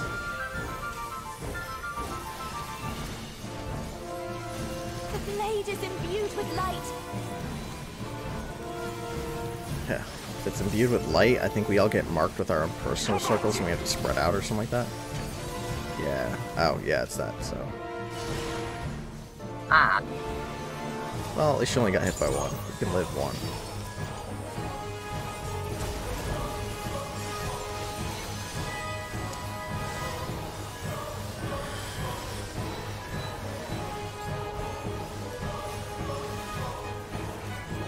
If you get marked, just fuck off from everybody. Oh!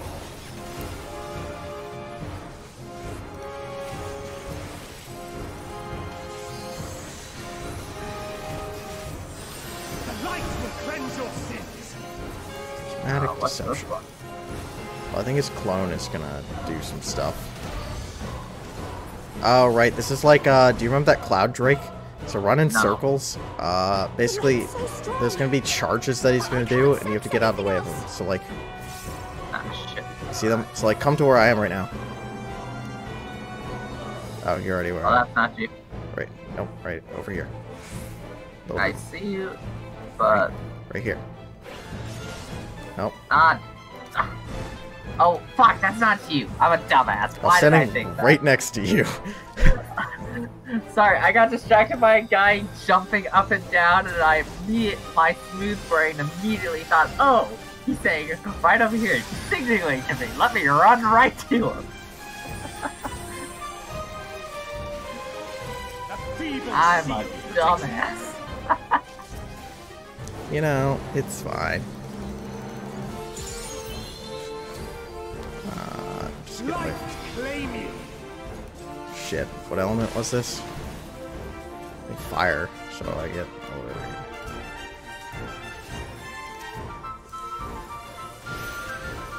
Yeah. Alright.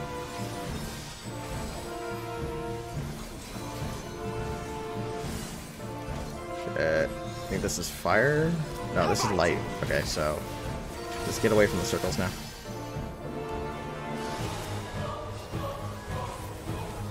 Alright, this is lightning, so get out. You obviously just stay where you are. Yeah, I was about to say, I'm gonna stand right here.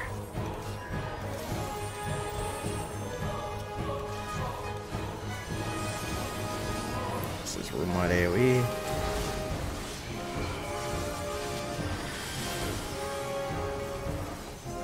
Oh shit, another room wide. Let me heal you quick.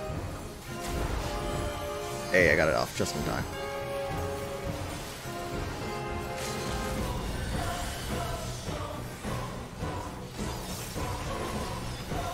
Alright, if you get marked with the thing, just fuck off from nobody else.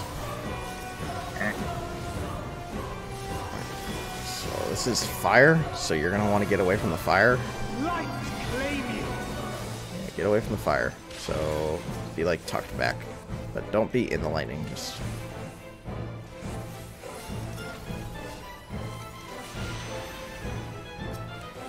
nice.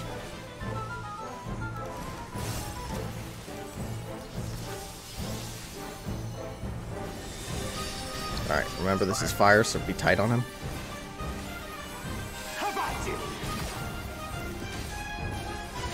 This fight will be interesting and savage.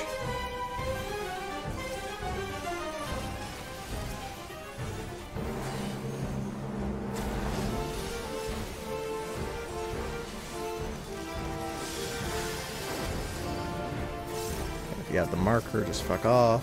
Or, oh, this is stack version. So You're not going anywhere. Oh!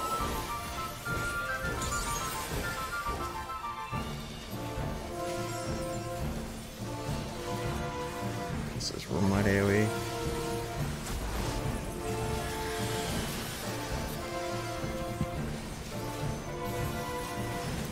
Powder mark, I think tank buster.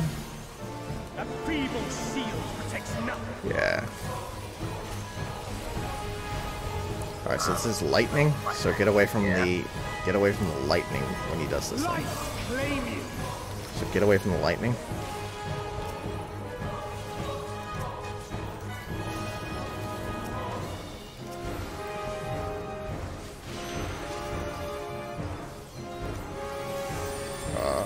Tanks. Tanks bolted it wrong. This is lightning, so get all the way out. How about you?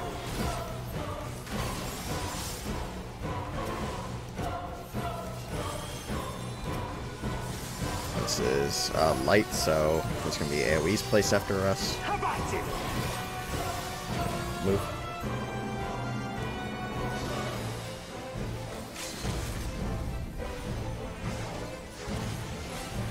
It's just room wide AoE, but we can just kill it. Alright, good job.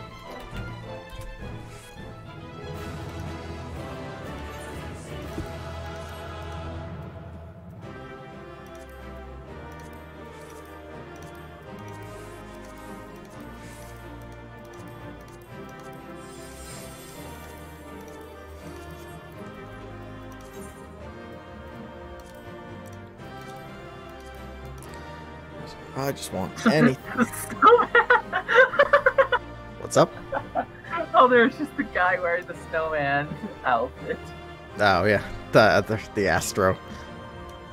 They feeling festive.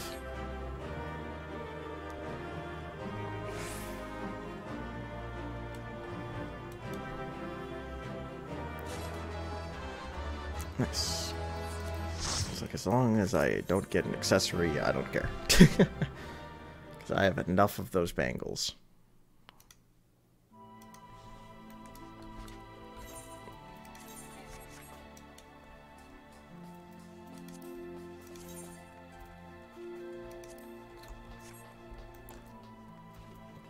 My new favorite feature of this patch, though, is definitely in Duty Finder, how you can see the adventure and need next to each roulette. Such a great quality of life thing. Yeah. I fucking love that. It's something I didn't even think to ask for, but as soon as I saw it in the patch notes, I was like, holy shit, that's amazing. Yeah. Because as somebody who tries to always do my duty roulettes on the needed class, because I need that money, boy. But also just because it's a good way of getting through queues faster and also practicing a variety of classes. Assuming a variety doesn't include DPS XD. No. Sometimes you can get raid or roulettes that DPS is needed. Generally Alliance and sometimes Trials, sometimes normal raids. Honestly, if you play this game at like really early in the AM, you're a lot more likely to see a DPS as needed class, just because there's a lot less people on at that point. But your queues will take longer. Like if you try to do your roulettes at like 6 AM, 7 AM our time, or East time, on a weeknight, the queues definitely take significantly longer than doing it, you know, in the evening. Because that's when all the fucking people are on.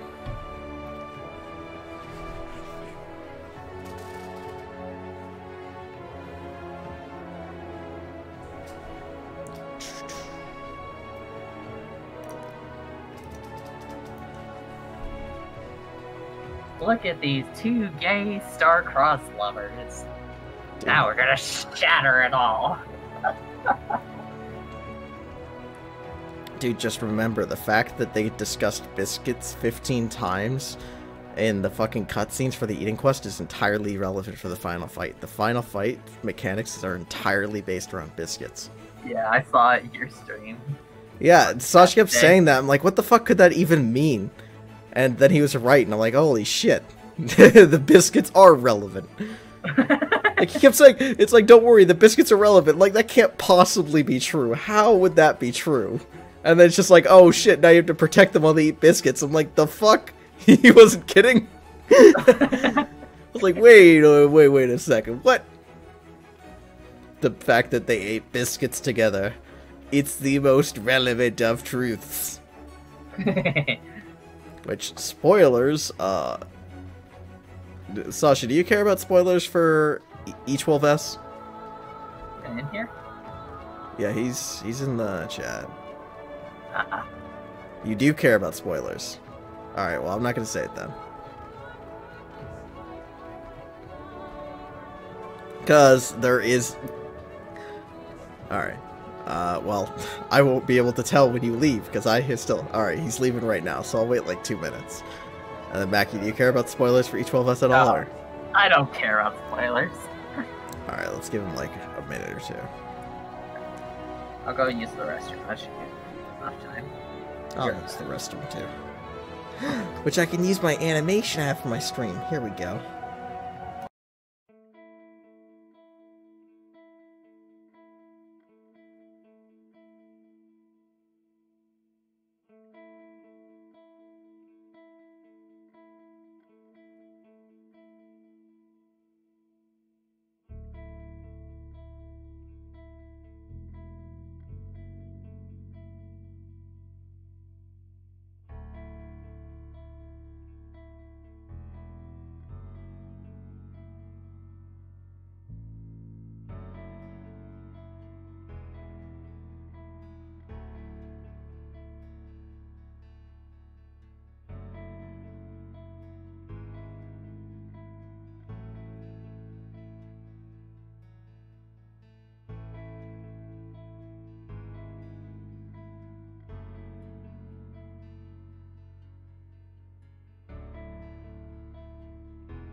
Welcome back.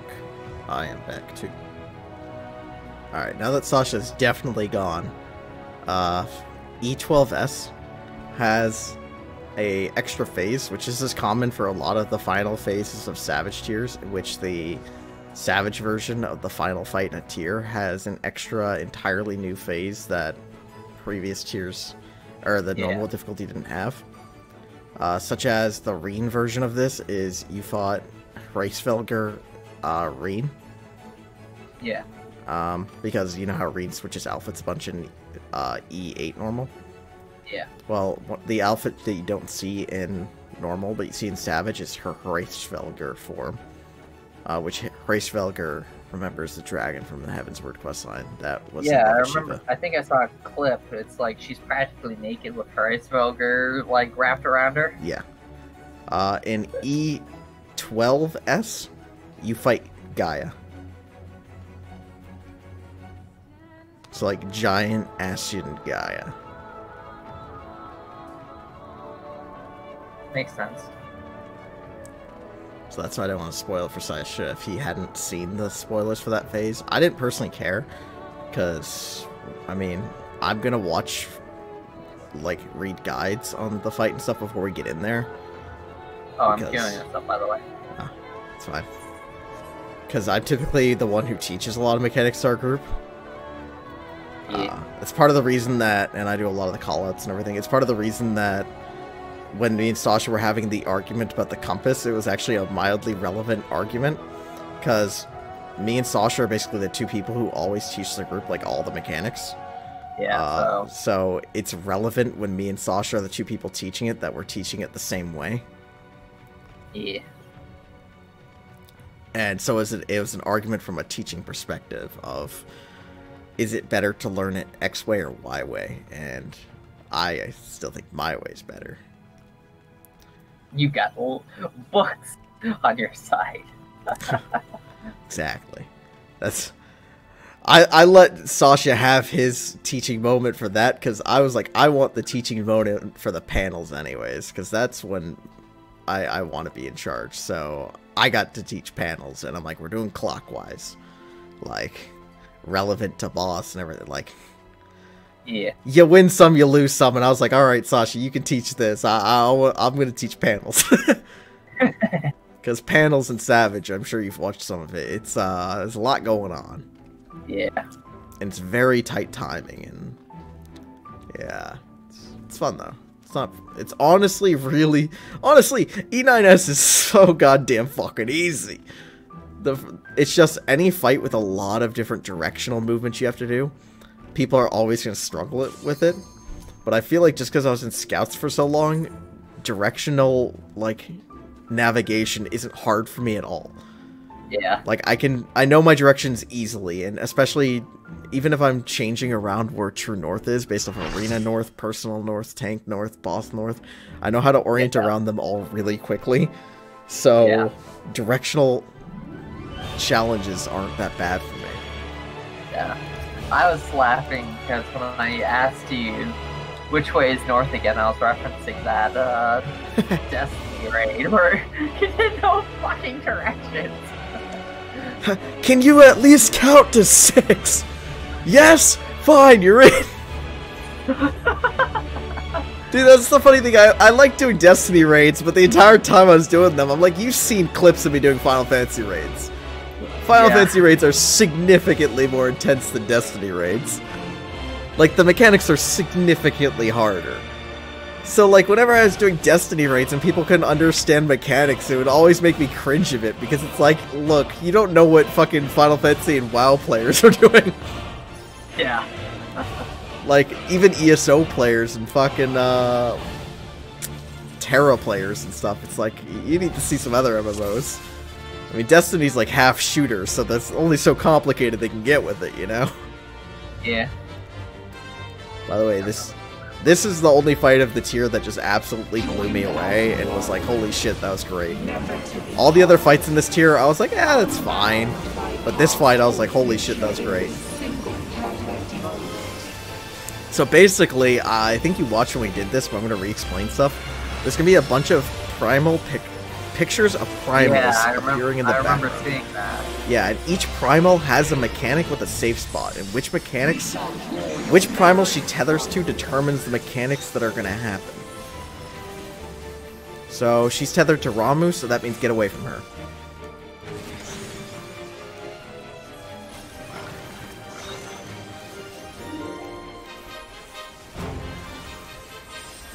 Yeah, Leviathan means get in the middle. Sorry. And Ramu to get away again.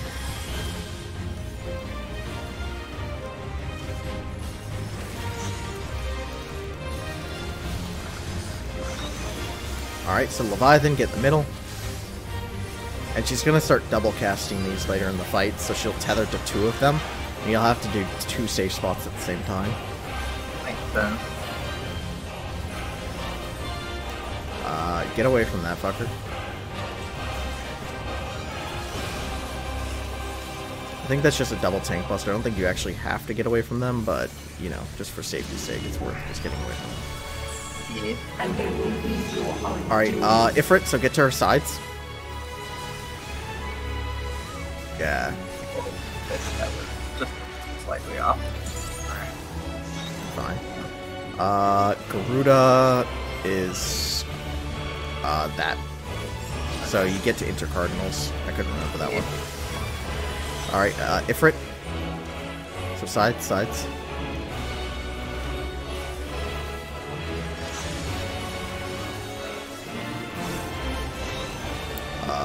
Garuda. So intercardinals.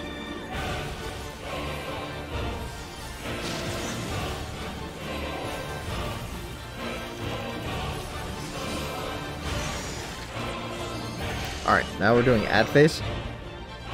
So this is Biscuit's phase.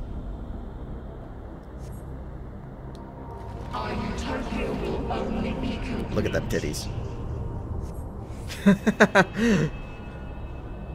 Square Enix is like, how many titties can we put on the boss before the community will get upset? I don't know, let's try like 30. Once you are erased from our memory. So if we don't protect her memories of biscuits, then we're all gonna die. And no, it's not the memories of Reen, it's the memory of the biscuits. The biscuits are the important part. Yep. No, it's like biscuits in the like Protect clothing her shop memories. and something else. Hurry! Go away. It's all about the biscuits. Alright, see? Biscuits. Protect the biscuits. Delicious, aren't they? And you can't heal this thing, so don't ask me. These aren't quite good. I know our healer, the other day, when I did this for the first time, apparently they were trying it. They kept trying to heal the memory, and they're like, oh, you can't heal this. It's like, yeah, it'd be broken if you could, because White Mage could just Benny it. And Benny just heals the target to max health, so you could just cheese all the ads by bringing 2 White Mages and having them both Benny one of the ads. Right, stack in. Stack in. Get in. Arrows. Oh, and unless we have a marker, obviously, then you got knocked out.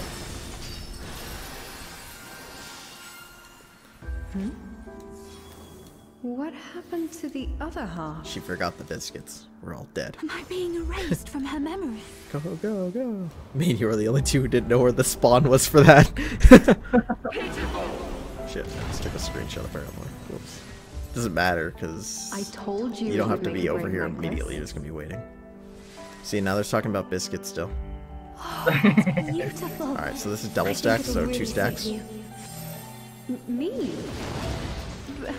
But I thought you should have it. Hold up. Oh, okay, I was wondering, like, what the fuck is wrong with my screen? And somehow I hid the UI elements because I accidentally hit scroll lock with, like, my mic cord. I'm like, I thought there was a cutscene or something going on. I'm like, what the fuck is this? I can't see my abilities. Don't get knocked off.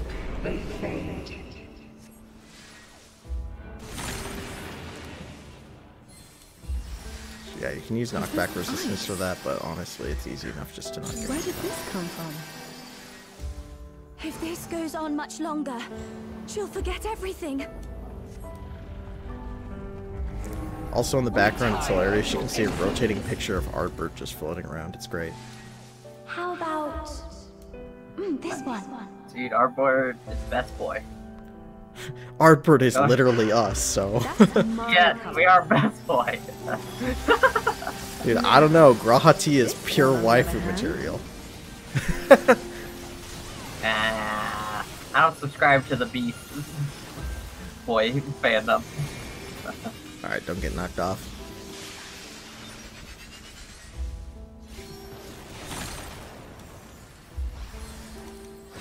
What am I doing with this? I'd never wear this color. She forgot the dress shampoo. Oh, hey, I was standing on it. Neat. Alright, and back to the boss. You are unworthy of my utopia.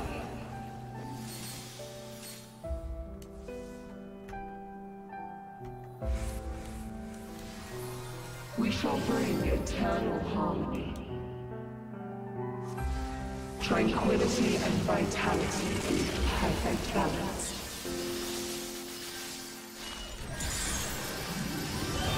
I love how the music kicks back in. This fight's music is great.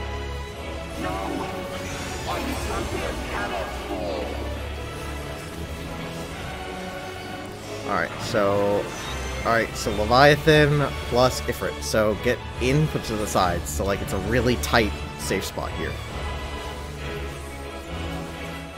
Oh shit. Tank Buster. Oh, it's gonna save it for after the Tank Busters, right? Alright, now get to her sides, but get like in.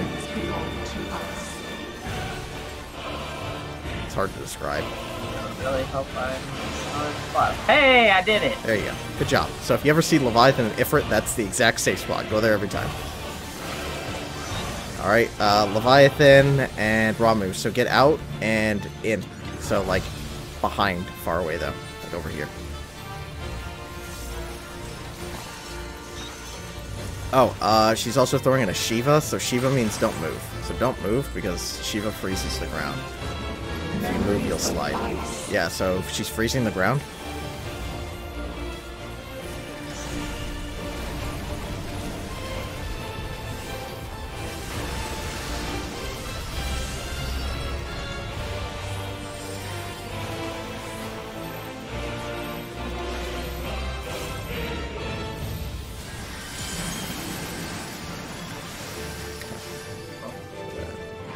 Ah, why are we all moving together? I eventually realized that Paladin wasn't going to leave me alone, and I just doubled back. Alright, remember, we still have that Yep, alright, Ramu Leviathan back here. Oh. Damn it. Because that was still stored. Oh. Because she'll store something, and then next time she does the release cast, that's when it actually goes off. Alright, Leviathan, Ifrit. So that's like the tight spots on her side. Oh shit. A lot faster that time. Yeah, because she did cast. Alright, it's Garuda, so Intercardinals, and Ramu, so out.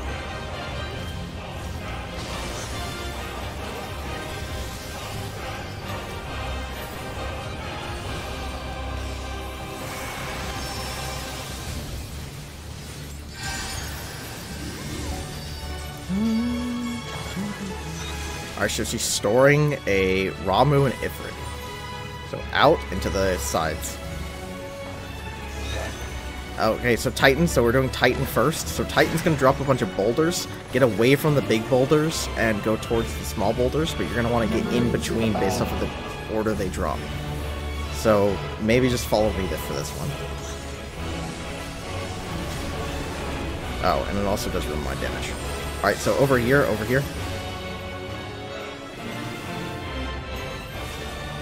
And rotate. Or you can go in the middle. A little bit slow. And stack.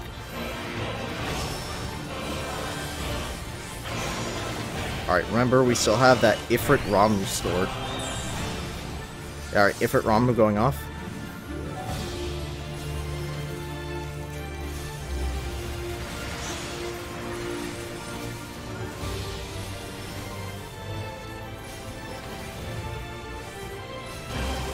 Alright, she's storing a Garuda Ramu, so it's Intercardinals and out. So that she's storing it, not casting it. Yeah. Alright, tank busters.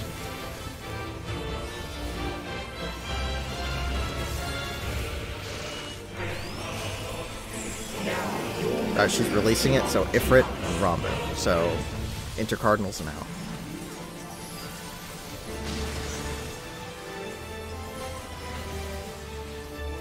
It's funny, melee, DPS, and Savage version of this, just for parses, are going to always hope they never get Ramu. Alright, Leviathan Ramu, so this is just stored though, it's not being cast. So you're going to be like behind her and far out. Or in front of her and far out. Alright, so she's doing Shiva first, so she's going to freeze the floor. Memories of ice.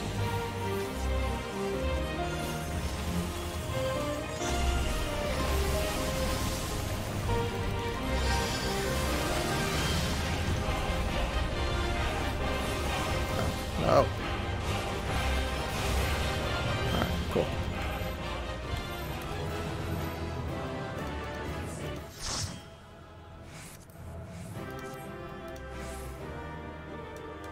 And nobody opened the Gaia chest.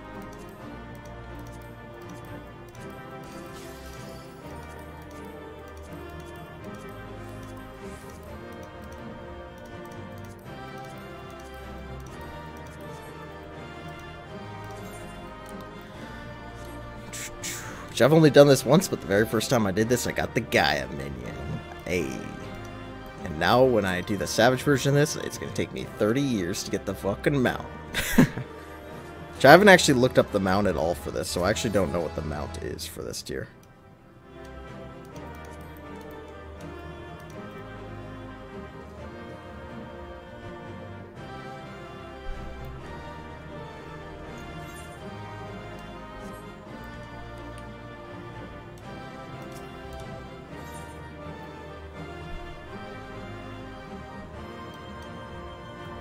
Remind me again. How many do you need for the Greaves?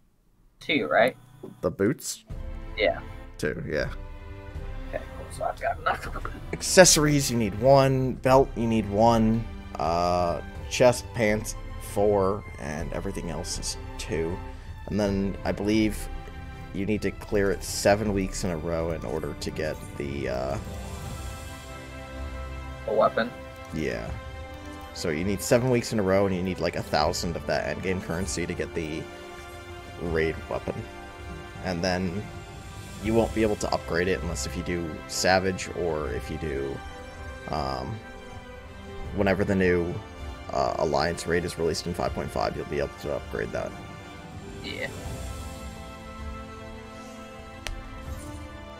But it's still a 520 weapon. 530s are exclusively for the people who do Savage, though. Until the newer, until like 5.5, basically.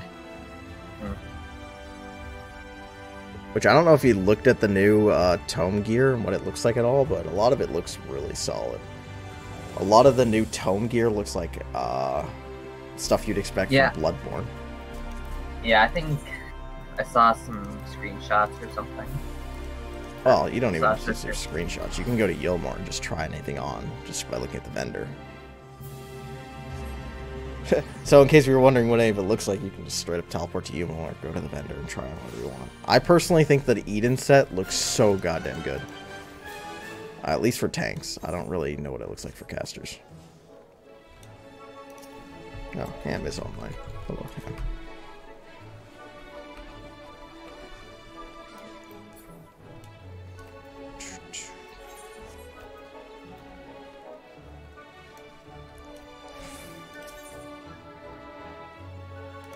I'm actually going to see what the caster Eden set looks like.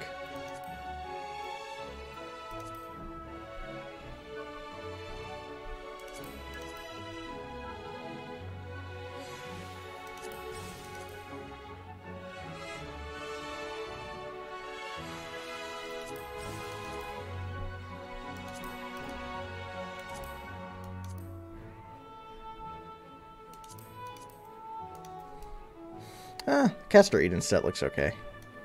It's not really my style, though.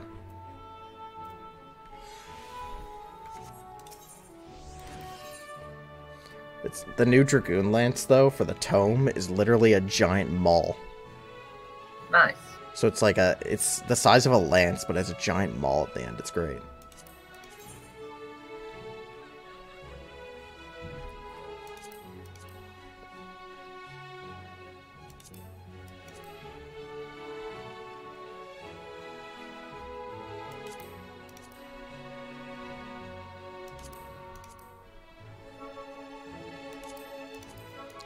Dude, the Eden tank set looks so good.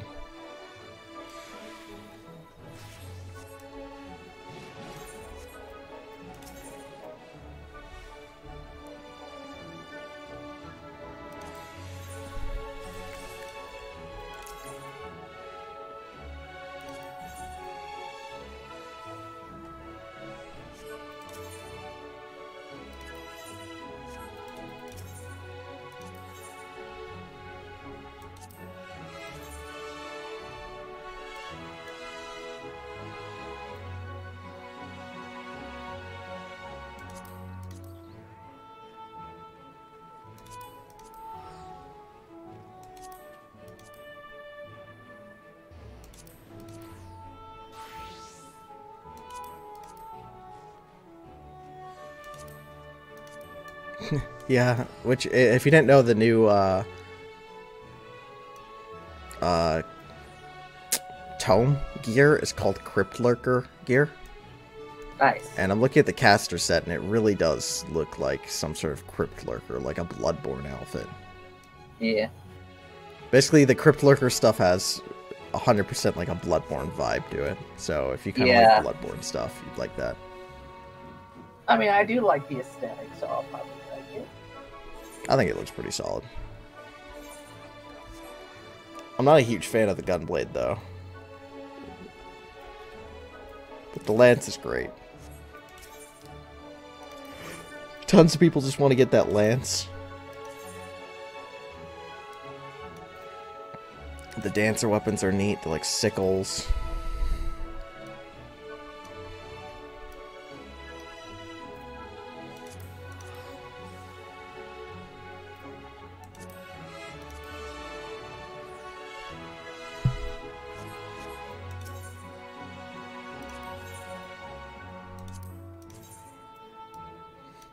The Gunblade. It looks alright.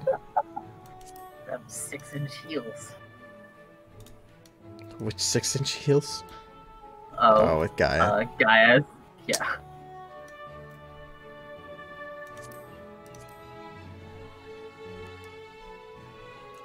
The Paladin sword for the new Crypt Lurker set looks really solid, though.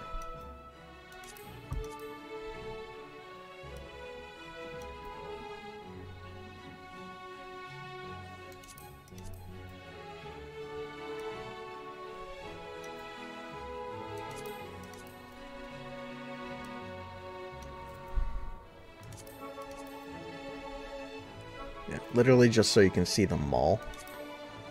Here, this is the mall. So you can, if you try that on. I'm still in a cutscene, so. Yeah, well, whenever you get out of the cutscene.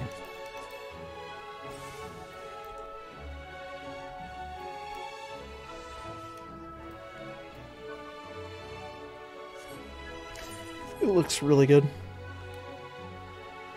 And it looks hilarious because it's a Lancer weapon. Ugh.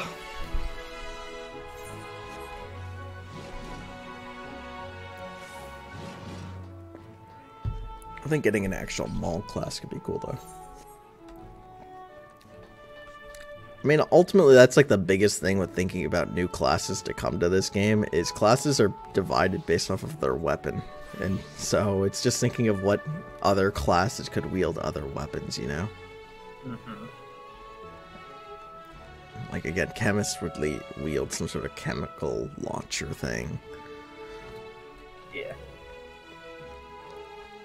That's part of the reason that, like, Necromancer would be a really weird addition, because we already have staffs, we already have canes, we already have tomes, we already have wands. Yeah. Like, it's like, what would the Necromancer wield? Like a cudgel? Technically, Black Mage already has some cudgels it can wield. Yeah. Just get skulls. Intricately designed skulls. Dude, I'd be down with that. Literally just fucking... You literally equip a skeleton as your weapon. XD.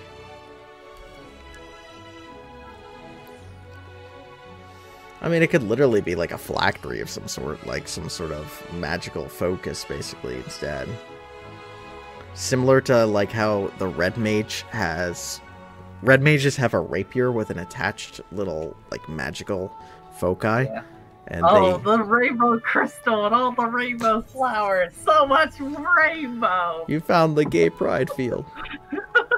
Literally, it's funny. All the people who are like, are Reed and Gaia gay? It's like, you can't deny it after this.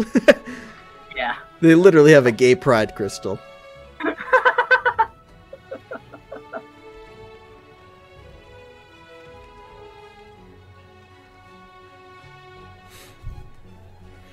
But I think there's still only 14 though, so please no art. That won't stop the Rule 34, boys. Yeah, we all know that. God.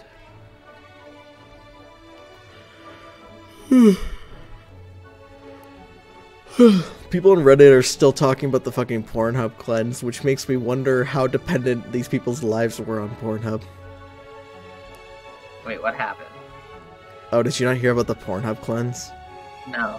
This was like, I think 4 or 5 days ago, which is why it's funny for me that people are still talking about it, because when I saw it, I immediately was like, oh, whatever, and I just like moved on with my life. Yeah. But people are still dwelling on it. Basically, Pornhub, it's a porn site, so out the years, it's had issues with accusation of videos of, you know, rape, abuse, minors, because it's hard for them to verify that, you know? Yeah.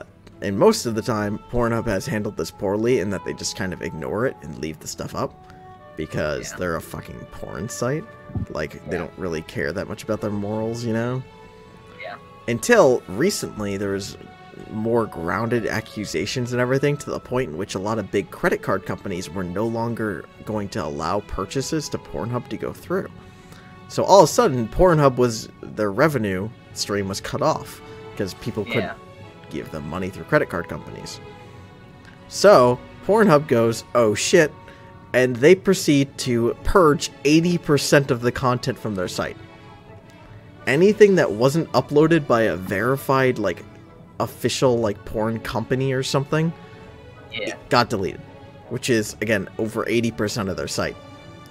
So there goes fucking Reddit, who apparently uses a shit ton of porn, immediately loses their shit. And they're still losing their shit on Reddit. And I'm like, after what point? Like, come on. Yeah. Well, that is certainly an interesting mall. Yeah, it's pretty unique. So the Pornhub cleansing that people are still talking about on Reddit. I thought that was funny. Yeah. We're on the topic of fucking NSFW drawings of things that shouldn't be. And it just came to my mind. Ugh. People need to chill. I mean, porn is like water on the internet. You'll be able to find more of it if you really want to, you know? Yeah, and it's like, I read something where it's like, because people are such perverts, like, every artist, like, has, like, secretly every artist is pretty much a pervert as well, because they'll get bored and just, like, they'll have their normal pictures, and then they'll have their lewds. Yeah, sure, why not? Dude, every human... not every, obviously, but basically human beings by nature are perverse, and everybody has their own weird kinks and fetishes, so like, it's one of those things when they say there's truly an audience for everything, it's accurate, because there's a fetish for everything. Yeah. Like, it's one of the reasons I try not to, like, judge people's fetishes too hardly, because you don't really have control over them, you know, and everybody's got a few weird ones. But it's also a good reason to avoid going anywhere too weird on the internet, because worst comes to worst, you discover a new fetish, and now you can't get off without it. Yeah, you unlock some new twisted feature of your mind. Yeah, I was joking about that with Sasha, and he said something along the lines of, well, I wish I had that idea a while ago. Like, that's my mentality of why I'm not going to go to any too weird places, because next thing you know, I'm into it. Yeah. And it's like, that's not good. Like, last thing you want to do to get into something too goddamn niche and weird, right? Yeah.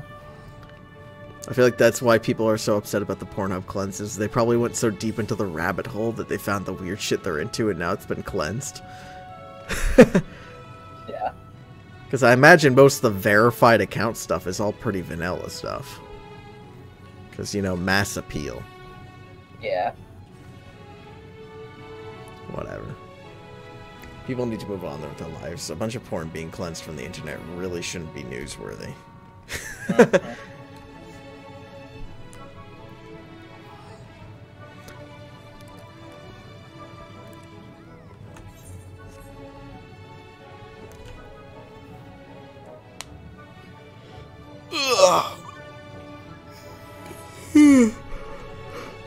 We're getting close to the holidays. Yep. And break. Yeah, man. Looking forward.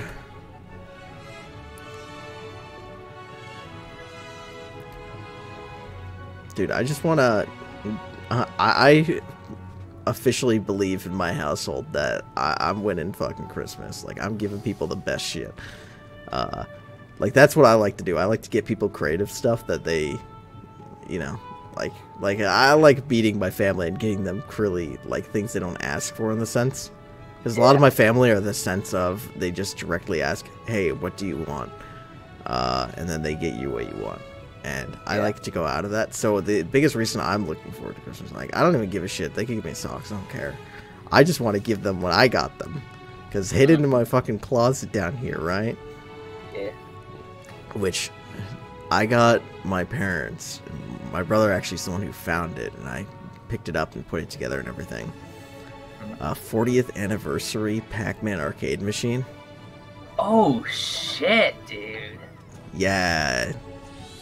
Since I had to actually put it together and everything, it wasn't nearly as expensive as you'd think, but I had to build it. But basically, it's got, since they were talking about how, like, they liked all those arcade things, have, like, Pac-Man and Galaga, and this has, like, 6 different Pac-Man games on it, and has Galaga on it. Nice, dude, that's sick. And not just that, too. My fucking dad was talking about skateboards and stuff, and he was thinking about the Bad Boys, which was a group I guess Tony Hawk and people were in like 30, 40 years ago. And obviously I can't get an original one of those. They either don't exist or they cost $10,000. Yeah. But I did find a new board using the original 1983 designs that they used for all the skate shop advertising of Bad Boys skateboards and everything, of Powell, or whatever the artist name and everything that they use for all the Bad Boys, like, advertising and logos. And I found one of those boards, and I got it for my dad. Oh, nice. Yeah. And I got some other, like, different beauty products I found from some place online for my mom, from stuff that I know she likes. So I just want to give them this fucking arcade machine. Yeah, dude, that'll be neat. It's been in my closet for like a month. Just sitting there. I have a full arcade machine in my fucking closet in the basement. I've just been hiding it. And they haven't found it, and they don't go in there, obviously. But it's just like a weird thing to be sitting on, knowing that that's just like in my closet. Dude, it's time you came out of the closet, man. I know, right? Like Santa, I'm hiding a fucking arcade machine and a skateboard and a bunch of women's beauty products in my closet. In other words, my closet has never been more exciting. Yeah. The true hard part is to resist the temptation myself of using the arcade machine. I know, dude. I'd probably be tempted to use it. Don't worry, I tested it to make sure it works, but that's it. No, I tested it, make sure it was working, and I'm like, alright, well, I'm not going to start setting high for scores in this thing or something. I need to put this thing away. Nah, you gotta set the high score and tell your dad, come on, old man, show me your skills. Oh, well, they keep trying to talk about how good they are at Pac-Man and Galaga, and I'm like, are you kidding? Dude, I played through Ikaruga on hard mode. Like, you've seen Ikaruga, right? No. Alright, Ikaruga is a bullet hell space game similar to Galaga, but imagine Galaga, but roided to such a degree that the entire screen is filled with bullets, and the bullets are of different colors, and you have to alternate the color of your ship to absorb different types of bullets in order to do optimal damage to your enemy, but defeating your enemies also launches more bullets at you. So it's a bullet hell Galaga, basically, that requires you constantly alternating between two different colors. So I'm like, are you kidding? Dude, Sean Casey got me into that shit in, like, high school, so I'm like, if they really want to go at me in Galaga, I can kick their fucking asses. Like, I've played harder. I've got Ikaruga on my Switch, man. That game's dope. God, that game's fucking hard, though. And honestly, Pac-Man, it's kind of not that complicated. Yeah. I just don't really care that much for the game. But, you know, my parents are old, so they're into it. Yeah.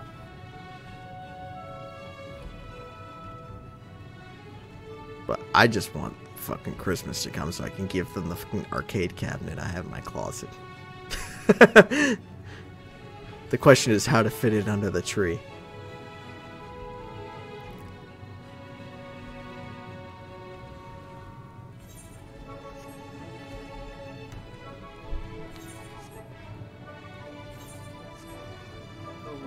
Fortunately, despite the fact that I'm actually live streaming this, my family doesn't know my Twitter, they don't know my fucking YouTube, they don't know my Twitch, so it's safe. Yeah, I was like, I know since you said your brother found it, does he know you have it in your closet, or did you pick it up? Yeah, we picked it up together. He helped me, like, load it into the car and shit. Okay. Like, he helped me sneak it into the house, or the basement too, because it came in like a big box, and then I had to put it all together. Yeah. So, like, we snuck it into the basement at, like, 1 a.m. one morning. My parents were all asleep and everything. And then I stayed up and put it together until, like, 4 or 5 a.m. And then ran it and then moved it into the closet. Nice. Yeah, if I was going to be worried about anybody spilling the beans, so it'd probably be Nicole, but yeah. Yeah. I mean, she's a narc. Which is funny, because despite all my, as far as I can tell, my Twitch account, Twitter, most of the, like, Discord and everything aren't really linked to my personal name or personal emails that I use that much. Especially my Twitter. It's not linked to any of that stuff. Twitter still recommended I follow my dad the other day. It's like, it's amazing how much these sites can trace about you. Yeah. Fortunately, my Twitter doesn't, like, actually have a picture of me, and it doesn't use my name or anything, so I feel like even if my Twitter was recommended to my dad or my mom, they wouldn't know to go onto it. They'd probably just ignore it.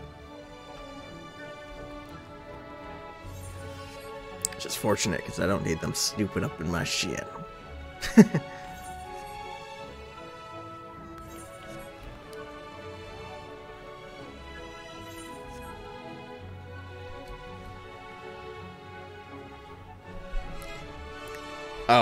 Something hilarious, and now I'm already committed, so it's happening. Fucking somebody on my YouTube video of Hada ASMR, which is my #1 rewatched video, by the way, right now, right? Yeah, I laughed that you sent out a tweet about that video. I thought you would have kept it under wraps. The reason I didn't, and that was on my personal YouTube account. I have a personal YouTube account, and I have the one that I link to this Twitch stream and everything, just so, like, the weird shit I watch and everything isn't actually linked to my Twitch, and it doesn't fuck the recommendations or anything. So, I actually moved that video and re-uploaded it to my actual account used for this Twitch and everything, because, first off, again, it's my most watched video, which I thought was hilarious, and also because it wouldn't be that hard to find it, considering how my channel's called Hada Freeblade, and if you looked up Hada, you're going to find this video as well. Yeah. People are commenting on it, asking for me to read Chapter 2. So, due to popular demand, this weekend, probably, I'm reading Chapter 2 of 50 Shades of Grey in ASMR style, using my new mic, which I have a binaural mic now, and I'm uploading that shit. It's gonna be great. Nice. Now the question, and also, and I have a webcam and everything now, so there's gonna be a video of me reading it. It's gonna be even better.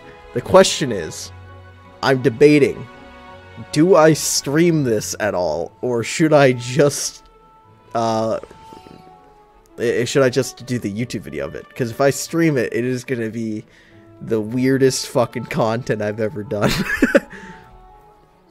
I mean, it might be a good way to, get some viewers.